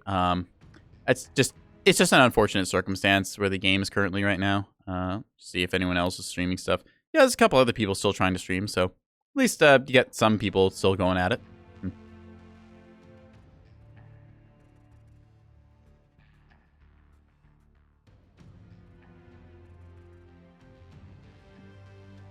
I do really hope that they hotfix it before the December patch, because it does need to get fixed. I've just been, like, kind of slipping on it every time I've said it. It's like, yeah, it's fine. We can wait. This isn't a problem. This isn't a problem. Playing on, like, 300 to 400 ping is a little bit difficult. It's not impossible. It's just not as pleasant as you might want. But either way, Mechwarrior Online is still going to be here for the next little while, so hopefully once they patch it, I think we're supposed to get a big old tournament sale and other goodness for that. Or maybe not tournament sale, but there's supposed to be some event thing going on. I'm not sure if it's just a sale and a special event queue or not, but I know that they're at least giving us some compensation for servers being borked.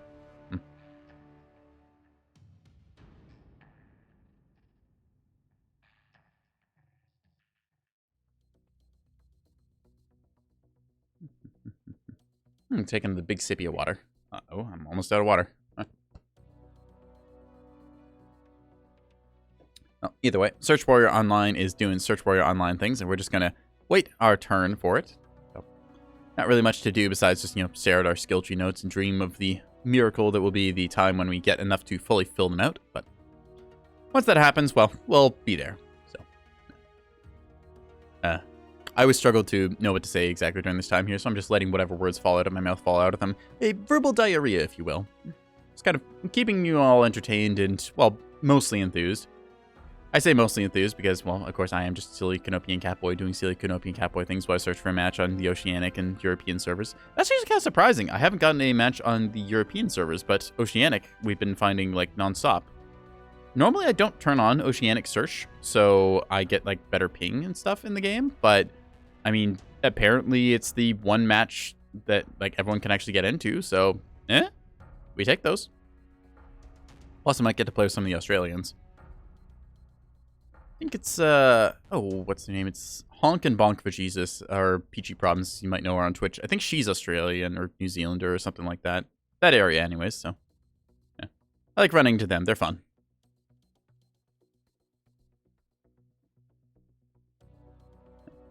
Search. Again, I just wish that, like, instead of having to stare at the search thing, you could just browse the store or look at other stuff. That's what I like about certain other free-to-play games. It's like, at least it lets me think about things that I might want to do. Like, I can queue up, and then I can look at my tech tree or decide on other stuff. It just locks the mech. It just locks the mech that I've got selected, and then, well, it cues me into a game with that.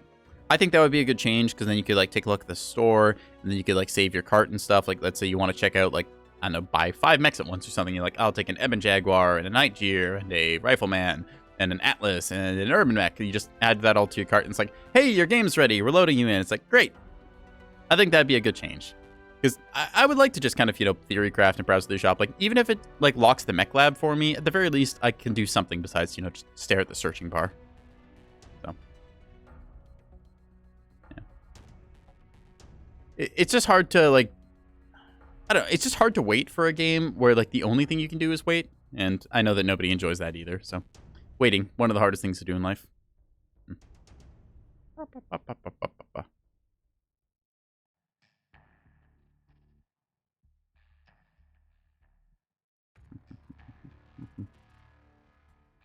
Please, game, I'm wiggling as hard as I can for you. Give me a match.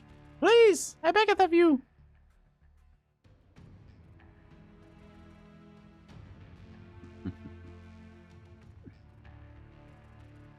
I had thought about running 3-minute ad blocks during my matchmaker search time, but I know that the second that I start doing that, I'm going to find a match, so yeah.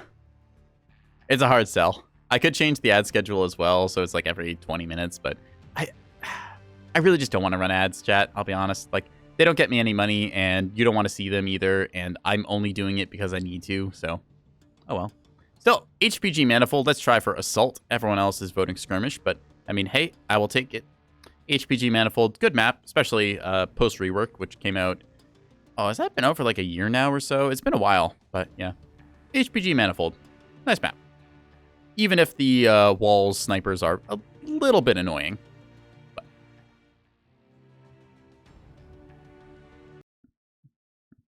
Mm-hmm. Now that I think about it, HPG Manifold, like the kind of...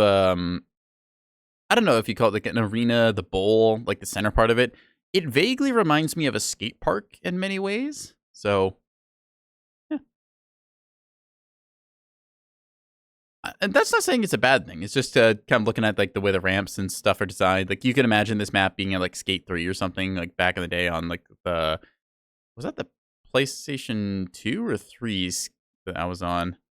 I want to say it was the PlayStation 3, but... I don't know. I had an Xbox. I only played that at friends' houses, so couldn't tell you. Give me the old 007 Sawoot. All right, we got a group here of at least 3 by the looks of it. Might be a group on the enemy side as well. Don't know. You can roughly judge by the little clan tags and stuff, but face tracking is really freaking out a bunch here. See. El Nada, the one two Oceanic players we actually get. Oh, 3, 4. Wow, Oceanic crowd coming in. All right, good for y'all. You have the enjoyable experience on the servers. We just are suffering slowly. 369 ping. Nice.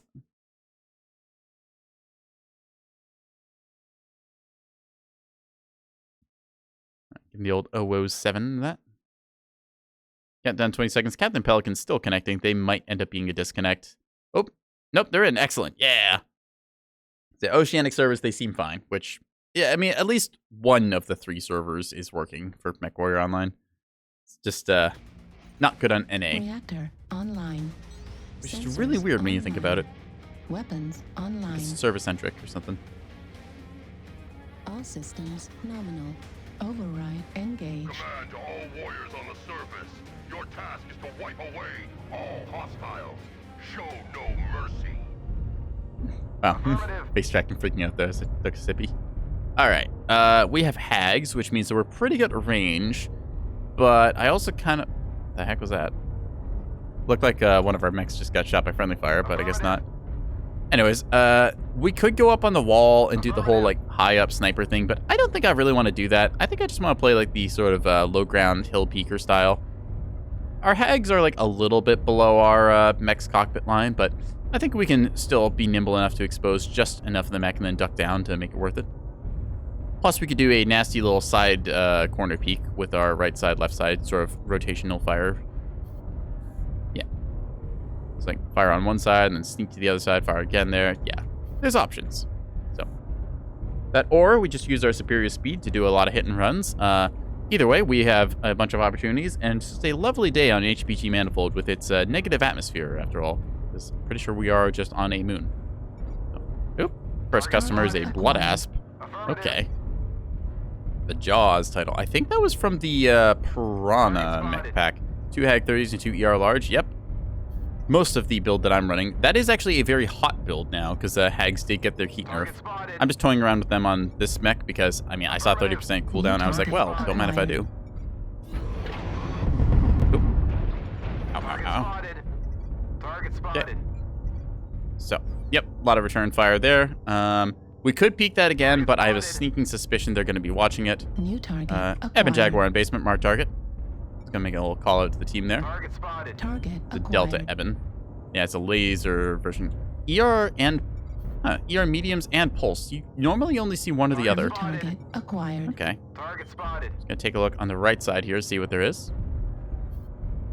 So I don't want to overextend here because I know that most of my team is in basement, and picking a fight on the outside where probably most of the enemy teams as well would not be great. That said, we can get up here and hopefully get some good shots in. Don't see anyone there. Target At spotted. the very least, we can pincer in this cicada. Just ate it in the back torsos there. Oh, I almost got the kill. Dang.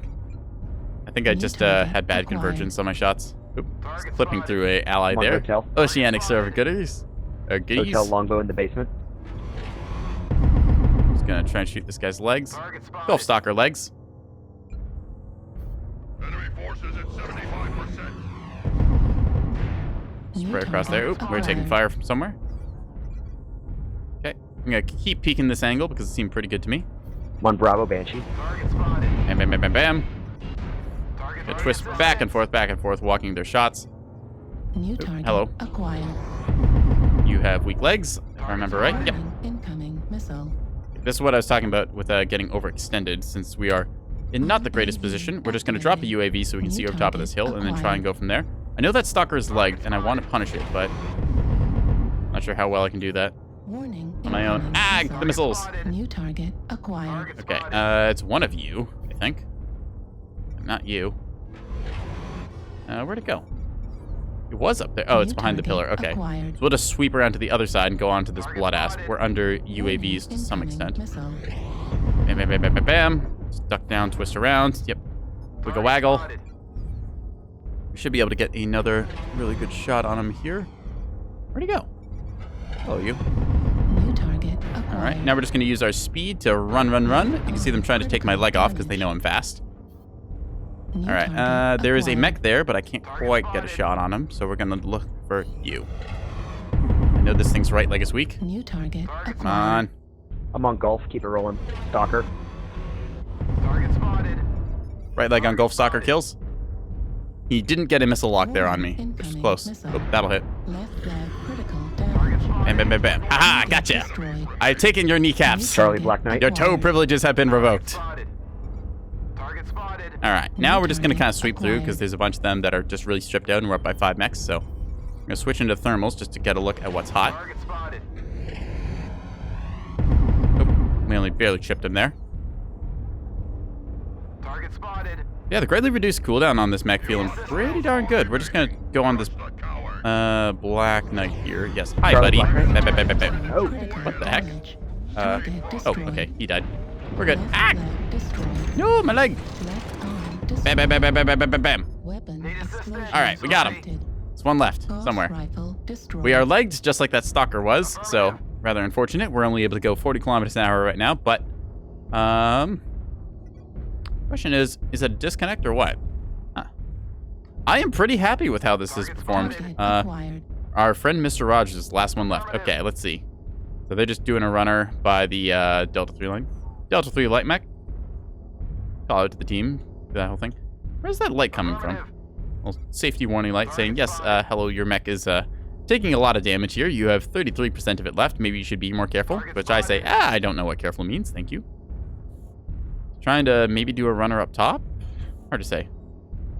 Lights will get to him. You can see them majestically flying up here. The Arctic Cheetah trying and the Panther succeeding. Target I keep him spotted every time I can.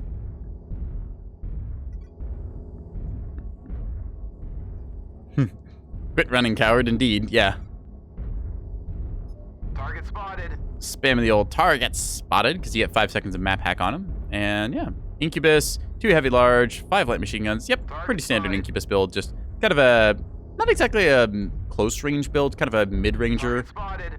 The heavy larges are very good for using up your heat bar, which you don't use for machine guns. So it's a nice little combo system there. Target spotted. This left torso should go in a second, and that'll be the game. Yeah, I think we did pretty well at picking our fights there. Taking the Stalker's leg was definitely the right call because a lot of people like to skip leg day, especially on assault mechs because they want to fit like more ammo or heat sinks or other things. And legs are also a point where people love to store ammo. So if you pop that, you can tend to heavily cripple their ammunition systems. So.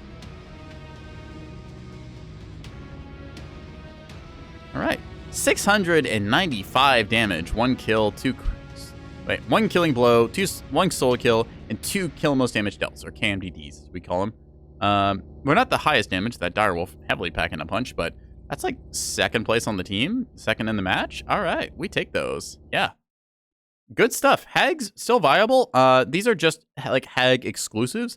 I don't know how I feel about being able to run 2 Hag 30 like this. I feel like it might still be a little too strong, and they might need to drop this down to like only able to fire like a Hag 30 and a Hag 20 or something.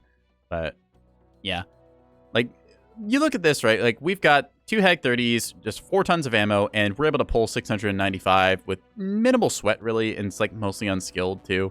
So yeah.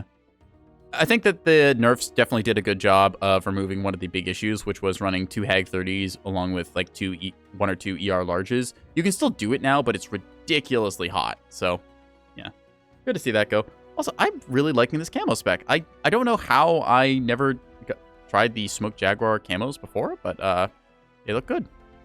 Can I change the... Ooh, I could change it around. What would that look like? Oh, you can even make... Oh, that looks kind of like rose petals. That's nice. All right. I kind of like the default spots to it, just the snow leopard look. Yeah. So I think we're just going to go with that for another round or two. Yeah. Ads don't start for another little bit, so we can just hang out and avoid those. Yeah. Let's see if we can't get another good match in. I'm not sure how late I want to go tonight. I'm not going to do one of my like super long, like 8-hour streams or anything like that because servers are just not in a good condition, and I feel like I would get burnt out just hanging out in the loading screen too much or playing on like 300 to 400 ping. But still want to get in some Mechwarrior Online games while I can because people like them and I like them too. Yeah. And it means I can procrastinate doing other stuff. Which I'm sure that all of you chat are doing as well. Not going to call you out or anything, but I won't tell if you won't. So, I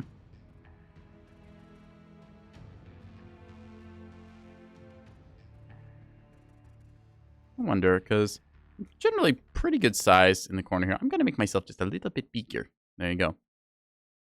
More Catboy. Yes.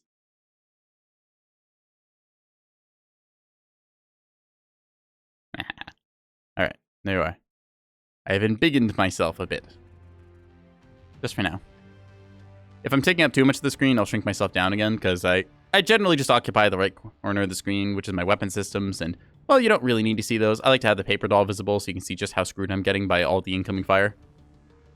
And, well, I mean, just cooldown on weapons isn't that important. You can see it in the center of the screen anyways, so, yeah. If there's anything that you'd like to see me change about the stream, then please let me know. I'd like to make content that people enjoy watching, and, well, your feedback is valued. Just like you are, dear viewer. You are valued.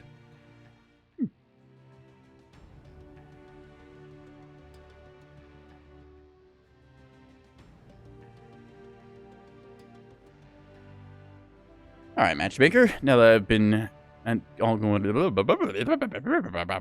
that I've been going all gooey with chat and all that, let's see if you can't find me a game, eh?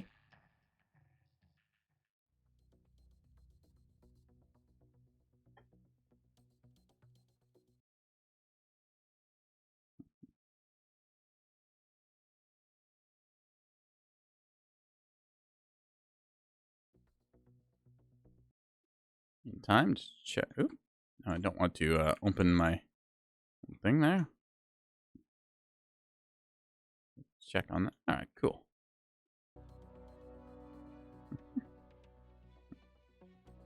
Let's see if we can't get one more. Come on, just one more game. Please, one more. Yeah.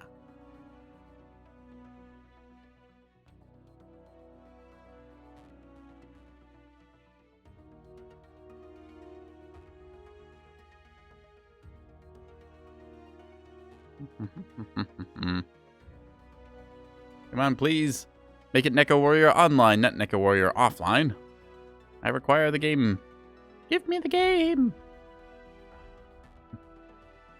But for real, though, this search is actually taking a hot minute.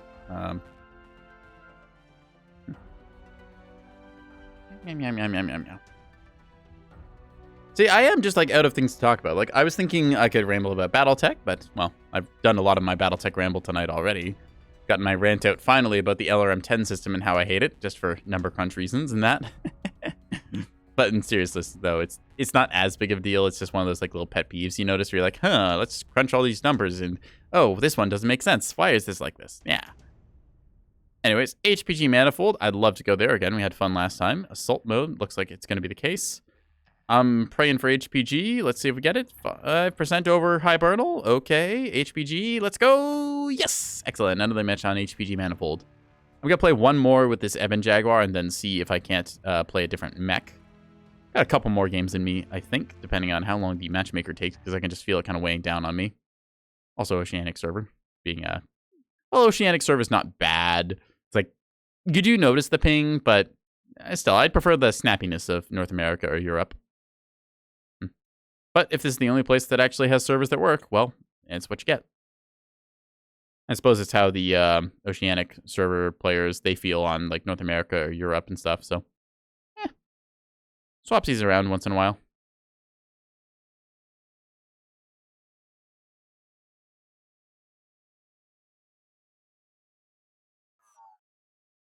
All right. Anyone we recognize? Huge Jackman, not to be confused with Hugh Jackman. NekoboyBlue. Ah, okay. So. I will salute them.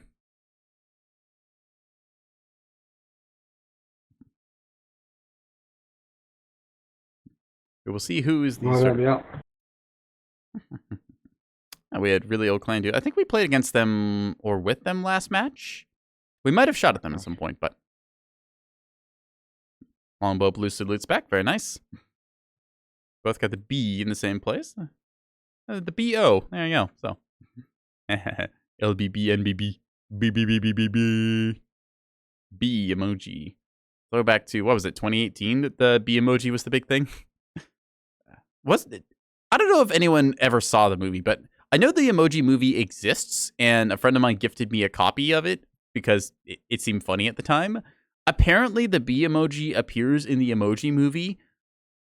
Does anyone know if that's actually the case? Because I'm not going to watch the movie. I'm not, like, there's things I'm willing to subject myself, and the Emoji Movie is not one of them. So, does anyone know if the B emoji actually appears there or not? Or have I just been, like, lied to this whole time? Oop, hang on. Just lower myself a little bit into the corner there. There we go. There we are. Little corner and Catboy. Yeah. I might have to, like, Google this. I'm not sure if I want to Google it later. It's like, do I really want to know, is the, like, B emoji in the Emoji Movie? Did that actually happen and make the cut? I mean, they got, like, Patrick Stewart to play the poo emoji. I only know this because, like, the movie that I got, like, the gift that I got, it was, like, the special package set or whatever, and it came with, like, a big old brown poo emoji thing. It's like a, not exactly a keychain hanger. What do you call it? Like, It's not an air freshener, but it's just like a little dangly clip thing you can attach onto something. I'm not taking it out of the box. It's just gonna sit there like until, I don't know, forever. Probably until it like decays. But yeah, you know, plastic packaging's gonna take that good amount of time to get away. Target spotted. I also kind of wonder, it's like the Emoji Movie. It happened, and then like just was this like some, I don't know, weird like drug trip by a bunch of executives saying, oh yeah, emojis are popular, let's make a movie about them? Because I'm pretty sure the entire plot of the movie is just some kid sent the wrong emoji and then was super nervous about it, and then there's some whole cyberspace adventure thing on the inside of the phone that doesn't really actually make sense. Lots of wall snipers. I couldn't tell you anything else about it. That's like all I know on it, and that it just existed, and everyone was like, wow, this is awful. Why would you make this? And a bunch of people went, I'll suppress them. You guys keep moving. Do what you want to do. Yeah. Oh, wait, hang on. We have Brios here. Hi, Brios. Huh, Brios is cool. He's the guy who's played a lot more of the game than I have. I think he's got like triple my number of total games or something, and I've got a lot of games played, so yeah, cool dude. He streams too, I think. I don't know if he's live or not. I wouldn't want to bother him if he is. Hello. That is an Abaddon. I think that is a Urban Mech, yes. Bam, bam, bam, bam, bam. Alright, so we got some hits on it. Not the best hits, but still some hits is better than no hits. Hello, you. Trying to laser vomit me. I see how it is. New target acquired. You're a Vulcan, okay. Not that... Oop, we just lost one of our piranhas. Interesting. How did he kill himself? I assume he fell off the edge and did something silly. One on the other side of the wall. Okay. We got Thunderbolt here. We're going to partner up with. The wall. Oop, somebody's over there with large lasers. Lots of stuff. It's an autocannon shot, I think? Everything is being a little bit weird and janky right now, so... Yeah, they were shooting behind me, but it still hits and stuff. Okay. Back to the matter at hand. Were you a wall sniper? You were. There you are. Bam, bam, bam, bam, bam, bam, bam. So they didn't see me. Oh, okay, actually, they did see me after I fired. Makes sense, you know, when you get shot at. Typically fire back and all that. Okay. There's a dire whale. I would love to put some rounds into that, but... You're just gonna sit here. I'm just gonna keep shooting you. Charlie 4. Shit, they're all here. Let's go for another strike on them. See if they're still there. See, they've wisened up and moved a little bit. Okay, that's ultra autocannon spam from that dire wolf. Ultraviolet. Makes sense. Oh, that's a nice bit of fire coming above us. Okay, we're gonna go around the right side here and see if we can't get a good flank on. Hello, you. New target acquired. Peek me again, please. Please do it. Please. Come on, you know you want to peek, little urban mech. Crap. Peeked the exact time I didn't want him to. Okay, so, I could put up a UAV here, which I think is the play we're gonna make. Yeah, because we need to see exactly what's over there. Direwolf. You're the only one trading there. Team is rotated. Okay, that's not gonna end well for us. Okay. It's definitely not gonna end well. They're coming right around this corner. Okay, this is gonna be an interesting little fight. Yes, come on. Damn it. Okay, peeking this is gonna end poorly, but... Hi there! You don't see anyone. I'm a stick. Go team! Ag! Guys gotta learn not to rush into firing lines. Target acquired. No, you guys just need to get into position. They're all right there at the 6. Yeah, I know, just saying. I saw the whole team just suicide in. Well, we'd love if you would call a shot instead of just complaining about us. At the 6, they're all right there. Target acquired. See that foxtrot at the front. I give up. He'll suck. New target acquired. Left. See us taking a lot of fire there. Probably not gonna peek that again. But he's gonna peek me. Pew pew. Target spotted. Hello, Mad Cat. Bam, bam, bam, bam, bam. Just try and run here. Ag! That hurts. Okay. We're gonna try and do this again. Bam, bam, bam, bam, bam, bam, bam. Oop. Critical damage. Taking a lot here. Ow. Okay, in this case, we're down by 5 mechs. Probably not gonna win this one, but we're gonna give it our best effort anyways. Watching our charger run up here and get done up. Bam, bam, bam, bam, bam, bam, bam.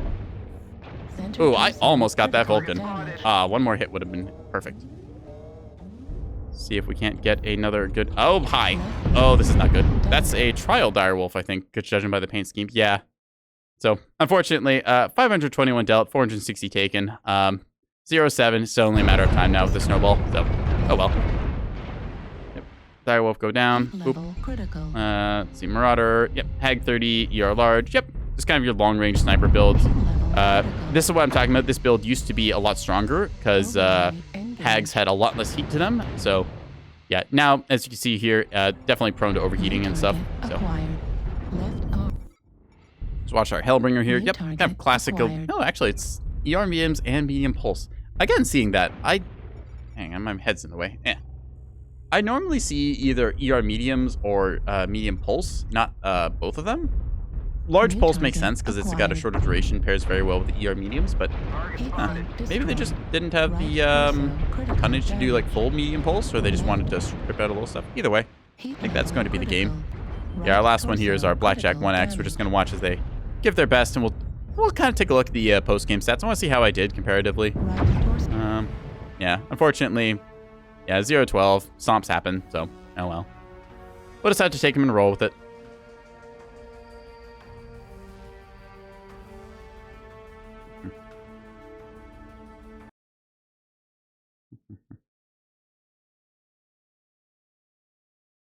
All right, 521.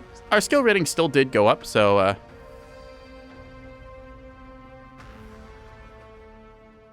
ask him. Please don't be salty. Yeah, that's teaching people not to suicide into firing lines. It's something everybody has to learn. Yeah, okay, Nico, I know you're good also. But seriously, just a learning point for everybody. I know, it's a 0-12 stomp, and we get that, but just, I don't know, proactively call it ahead of time if you see them doing it. I don't know. We'll try and do better next game. Good luck, bud. I don't call at a time. Yep, see you, Nico. Just trying to be positive in this case. Like, if you see someone being salty, that's only negative onto your team. Yelling at your teammates, you need to inspire them, not try and bring them down, saying, hey, don't suicide, guys, you're being stupid. That doesn't help at all. If you say, hey, guys, let's group up on me, I'm going to go to this area. The lobby was destroyed. That sounds ominous. Okay. Yeah, if you just try to be more inspirational rather than complaining, it helps a lot for games. I didn't shot call it all that game because I was just kind of messing around doing my own thing, talking to y'all, but yeah. Both me and Brios, we know how to shot call, and one of us should have probably stepped up to the plate there, so we can just look at our own mistakes and not blame each other for anything like that. Yeah, just be salty, just be salty, be miserable, and you're going to lose. Be happy, be inspirational, and you're going to win. That's kind of the long and short of it. Anyways, that's the Edmund Jaguar Prime that we just got finished on, so let's just go with, I don't know, maybe we'll play like a medium. I think we tried playing the Hunchback earlier on with a little bit of the large lasery goodness in it. Yeah, I'll tell you what. We play the Hunchback. Actually, we played a bunch of clan mechs in a row. Let's try something Inner Sphere. Ooh, maybe we could go bigger for like an assault mech. I haven't brought out the Awesome, and I was talking about the Awesome earlier tonight, so let's try that. We're going to go with the Awesome, 3 heavy PVCs, and a small laser, because it's just kind of the tune to the Awesome. I could get rid of this, but I don't really know what else I'd bring. It's a standard engine as well, so technically I could lose all my side torsos and still have a weapon, but at that point, I've got other problems, so yeah. Maybe I don't really know what I'd put in its place, so we're just going to keep the small laser. I guess I could run more armor, but it won't make that much of a difference. I suppose I could also bring in, like, a targeting computer for 5% more PPC velocity, but I think we're good enough as is, so. We're just going to queue up as a big old assault mech, the Awesome, the 8Q that it is, a wonderful monstrosity. We're just going to see if we can't sling some PPCs at people. My aim is not the best, but we're just going to try and do what we can.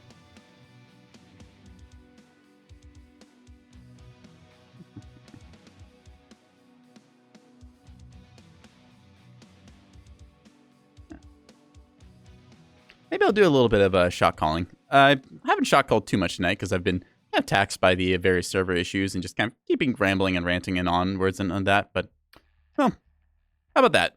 If we get a good game if we get a good map that I know, then I'll shot call next game.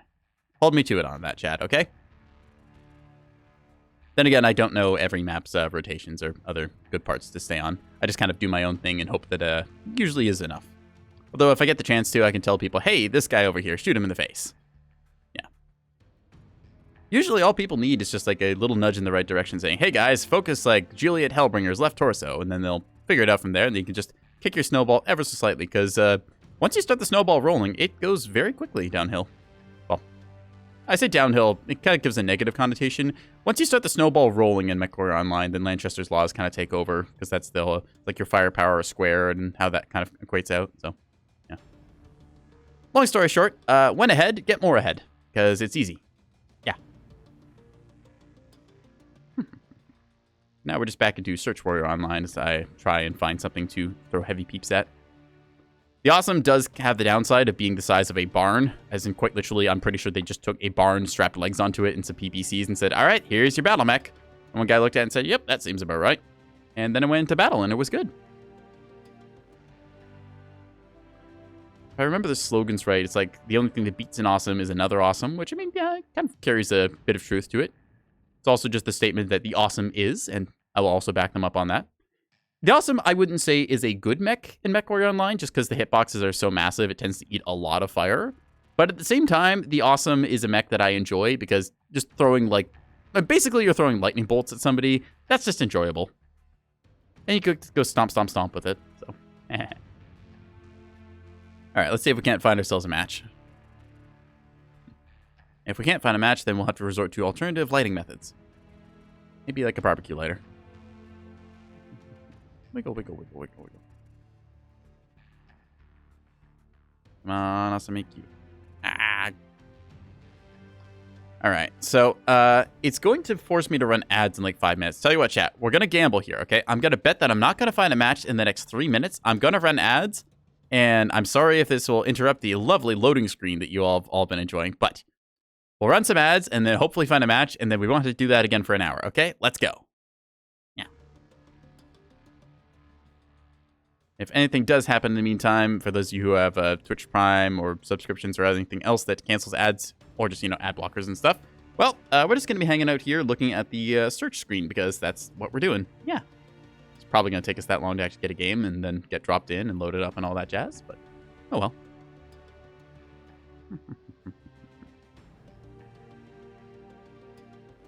Again, limited to the European and Oceanic servers because of North American server issues, from what I can tell. Oh, crap. I haven't updated the drop list. That's what we got to do. I think we had, what was it, 2, 3 drops that we didn't bug out in? I think that's right. Yeah. All right, so let's update that to like 5 out of 11. There we are. Perfect. Progress. Yeah. All right. Well, we take our wins where we can get them.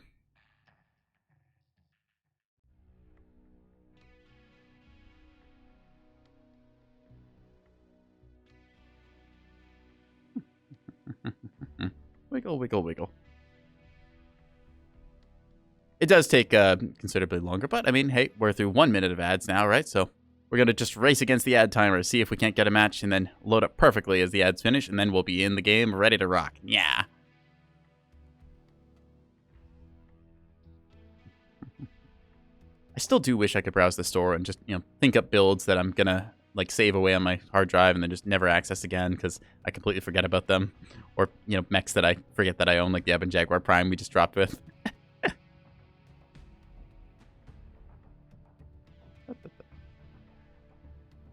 I do kind of wonder that game too, if instead of like pushing forward like I had, if I just kind of waited on the walls, could I have contested their wall snipers better? Because I was putting a pretty good hurt on them for a little bit there. Like the one Timberwolf that peeked me, I got him like twice, maybe 3 times. Oh, it was like 2.5 because half my shots went into the wall.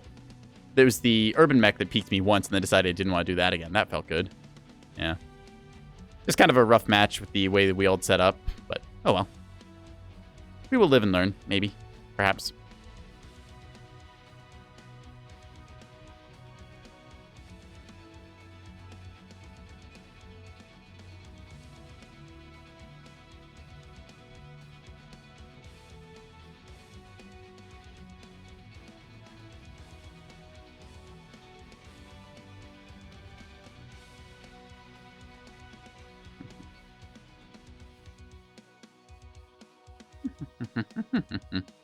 Neko noises. Fortunately, my water bottle is... Oh, wait, hang on. If I unscrew the top... Okay, this will probably freak out my face tracking, but we're going to see, so...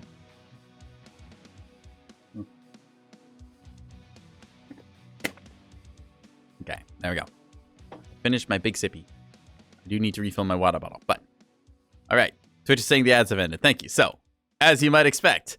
We're still in the queue. Yeah. Search Warrior Online. Let's go. Yeah. I just want to play Mechwarrior. All right. Either way, we will find a match and we will throw PVCs at people and it will be good. I will be calling shots and doing things, or at least I'll be trying to. Just feel myself kind of getting weary as this goes on. Because I really want to play Mechwarrior tonight. I wanted this, like, in ideal conditions, I would have just, like, streamed, like, 8 hours of Mechwarrior Online tonight, just, like, non-stop, epic action, you know, clashing heads, just, like, screaming orders, like, yeah, kill that Hellbringer, take out that Timberwolf, all the other fun stuff there, but, well, we're just kind of stuck in queue, so what are you going to do, right, chat? At the very least, you can watch my ears bounce up and down.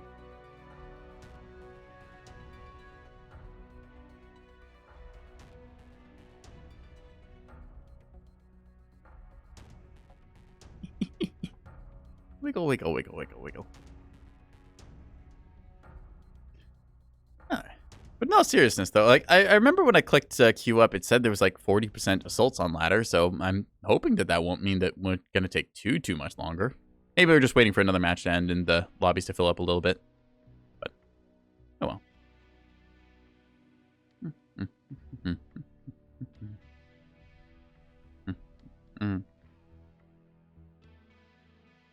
All right. We're going to cancel the queue and then re-queue and see if that fixes it. Oh, okay. Yeah, it read us right as we hit cancel button. Let's go. Let's go to Vitric Station. Conquest or Domination? Let's try Domination, a bit more brawly in that. Vitric Station coming ahead of Bearclaw, Grimplexus, and Tourmaline. 33% to all the other 22s. Very nice to see. Vitric still in the lead. Grimplexus getting one more vote. I wouldn't mind Grimplexus with this build, but I do kind of want to go Vitric. And we get Vitric. All right. Let's hope we don't initiate drop and crash. That would be very unfortunate because we've only gotten 5 bug drops tonight. Only. Pain. Anyways. We are gonna do some stuff. So, yeah. Yeah.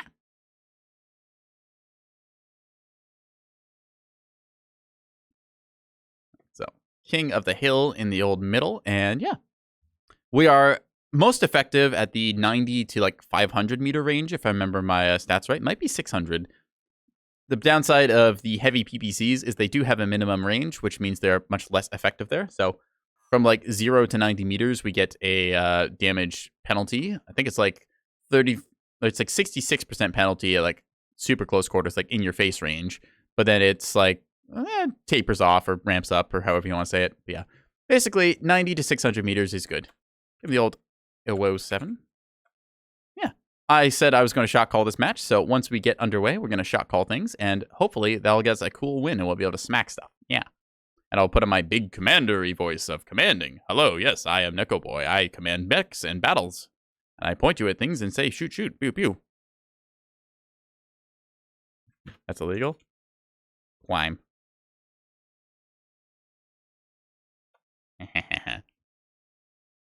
See, I'm immune to criminality because I am very cute.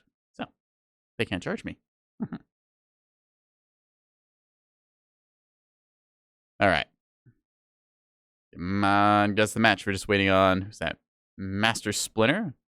Man, I remember when everyone used to put, what was it, numbers and stuff in their names. It was an interesting era of internet. There's also the, like, XX_XX era. Yeah. It's kind of fun seeing how names have changed over time as, like, more of them get occupied. Like, you got certain, like, usernames that just, you know, squatted on. It's like, oh, somebody is named, like, I don't know, like, there's always going to be, like, somebody named Strawberry in a game or something, right? But then you get somebody who's like, hey, I'm a Strawberry Nesquik 4456 or something. It's like, oh, well, that's a different title. So. It's a running joke about somebody tries to name their newborn child, and it's like, oh, well, I'm sorry, you can't take that name. There's too many Jameses in the world. Sorry, you're going to have to pick another one. It's like, oh, dear. Or you hit the random button in like an MMO like Final Fantasy 14, and it's like, sorry, that name is taken. It's like, what? Excuse me? It's a random name. Anyways, once the battle develops, we're going to call things. So the old radar dish is hidden somewhere up in that hill ahead. So yeah, we're going to try and snake some shots through here. I thought for a second that red little blinking light was a enemy mech, but it doesn't appear to be the case. There's a little bit of a weird render looking thing here, so we're just going to have to shoot our shots best through there. You can see large lasers already going off from, I think that's our Nightgear H there. Yeah, I ran that mech earlier tonight, and it works pretty good. The 10% cooldown is nice, just getting like your shots off ever so slightly faster. No complaints there. Like, I'm never going to complain about having a cooldown quirk on a mech, but... Oop, it's quite a few of them up top. Okay. Blastoid. Quite a few of them up top, Delta 2. Mad Cat 2 and a Roughneck at least. Target acquired. Alrighty, chat. Let's see what's around corner 1. Very shiny thing. Blam! Target spotted. See the Arctic Wolf there? We're taking missile shots, but we're going to try that again. It's very sunny, actually, looking at that, so, yeah. See if we can't use night vision. Nope. Alright. So, yeah, just the sheen coming off of that was blinding. Now, we could peek over the top, but I feel like that's a bit risky, because I know that there's going to be at least some long-range mechs. Alright, we're going to try and go on this Mad Cat here, hoping he doesn't see us at first. Yeah, he's not looking at us. Cool. So we can put shots in him and take cover. Now, he knows that we're up here, so we have to be careful, because he's going to be looking for us in a second. So instead, we'll move over to the right side and see what we can get. This is a very interesting-looking Victor. Look at all those bolt-ons he's got. Okay, so this case, blam. Got him again. He was looking at that Victor instead of me. Now, because I shot him from over there, he's again going to be distracted, so we're going to go back up to the left here. It's not our, like, optimal damage pattern or anything, because we're not firing on cooldown. Still, we are able to get some shots into him without retaliations. Oh, there's the retaliation shot. Target acquired. So our Victor's going to peek here in a second. Oh, he's got X-pulse lasers in the left arm. That's interesting. You don't usually see that. Heck, you don't usually see Victors with energy weapons, period. But, yeah, hey, power to him, I guess. New target You. Oh, missed that shot, unfortunately. Raven down there. Juliet Roughneck needs to die. Focus fire. Mark target. Kill him. That guy's a little bit pincered on our Marauder there, so... Ooh, hi, that's a Hadamadachi. Ow, ow, ow, ow, ow, my left torso. Critical damage. Ah, that's the 27W. You can get that mech by entering the code we have pinned in chat here. Ping on that Warthog. Hello. New target. Yeah, there's quite a few mechs down there, so we just need to figure out a way to get a line of fire. Oop, bumped into somebody there. Now, I'm watching this sight line right here because I'm expecting them to come out. Ah, crap, just a second too late. I thought it was going to be something bigger and slower moving, but apparently not. Oop, you. Oop, aimed high. It turned left at the last second. Very clever. That Timberwolf. Oh, the Timberwolf is ready to pop. Left torso. See, unfortunately, we're blocking our Direwolf there. Destroyed. Ah, crap. Trying to engage here. New target acquired. Go. Blocking with our right side, even though that is the side we want to protect. Just gonna put a round in this one here. Boop. Playing with the ping is a little bit hard to do with projectiles. There's an airstrike coming in we need to get out of the way of. We're just going to go over the top and use our elevation to shoot down on them. Unfortunately, we are down by 4 mechs, but we could probably make them down a couple more sooner or later. As soon as we find out where they all went. Where did they all go? The heck? Where'd they go? There should be mechs over here. Oh, they're underneath me. That's why. Okay. There you are. New target acquired. Yeah, now we get perfect, lovely flank shots on them. Target He's destroyed. down.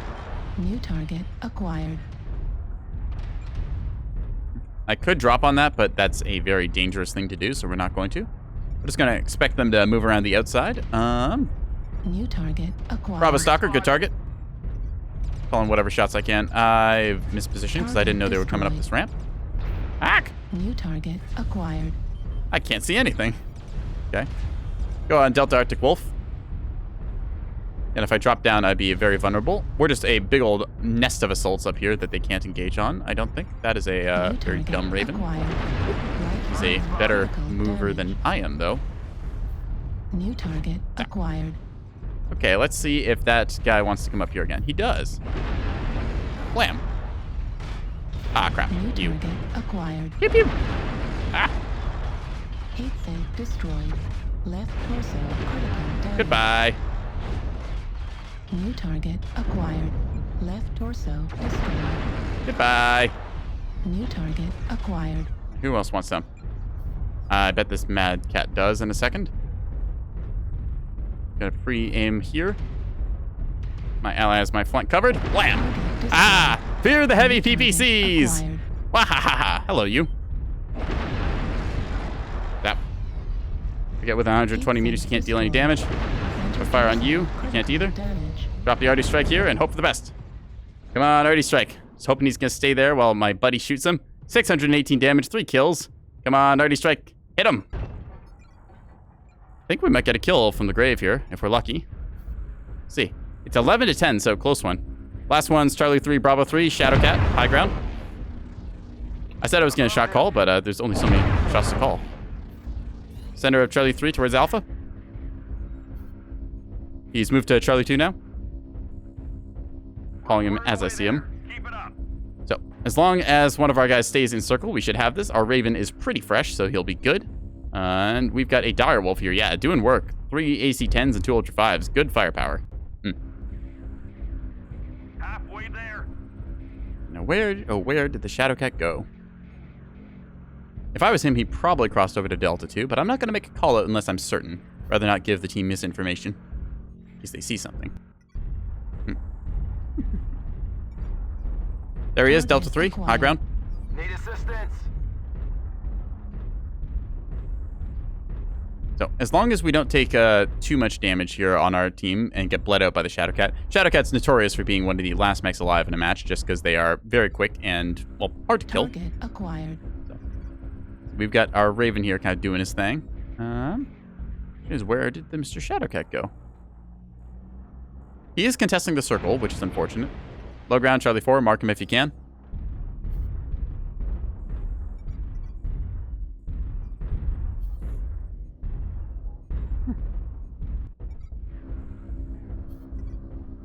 Delta 4, he jumped up top. And dropped down again. Right ahead of you, Raven, you got him. Unfortunately, Raven missing there, probably due to latency. Can't miss at that range, though. Lock on, hit him. Target acquired. Take his left torso off. Slow him down. CR. Yep. Mech's going there. He's overheated. Kill him. Good job. Yeah, they're just padding their damage now. Heat level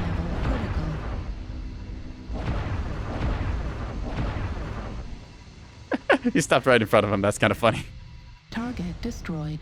He chose suicide. GG. Good game. Well played, everyone. Critical. That was a good game.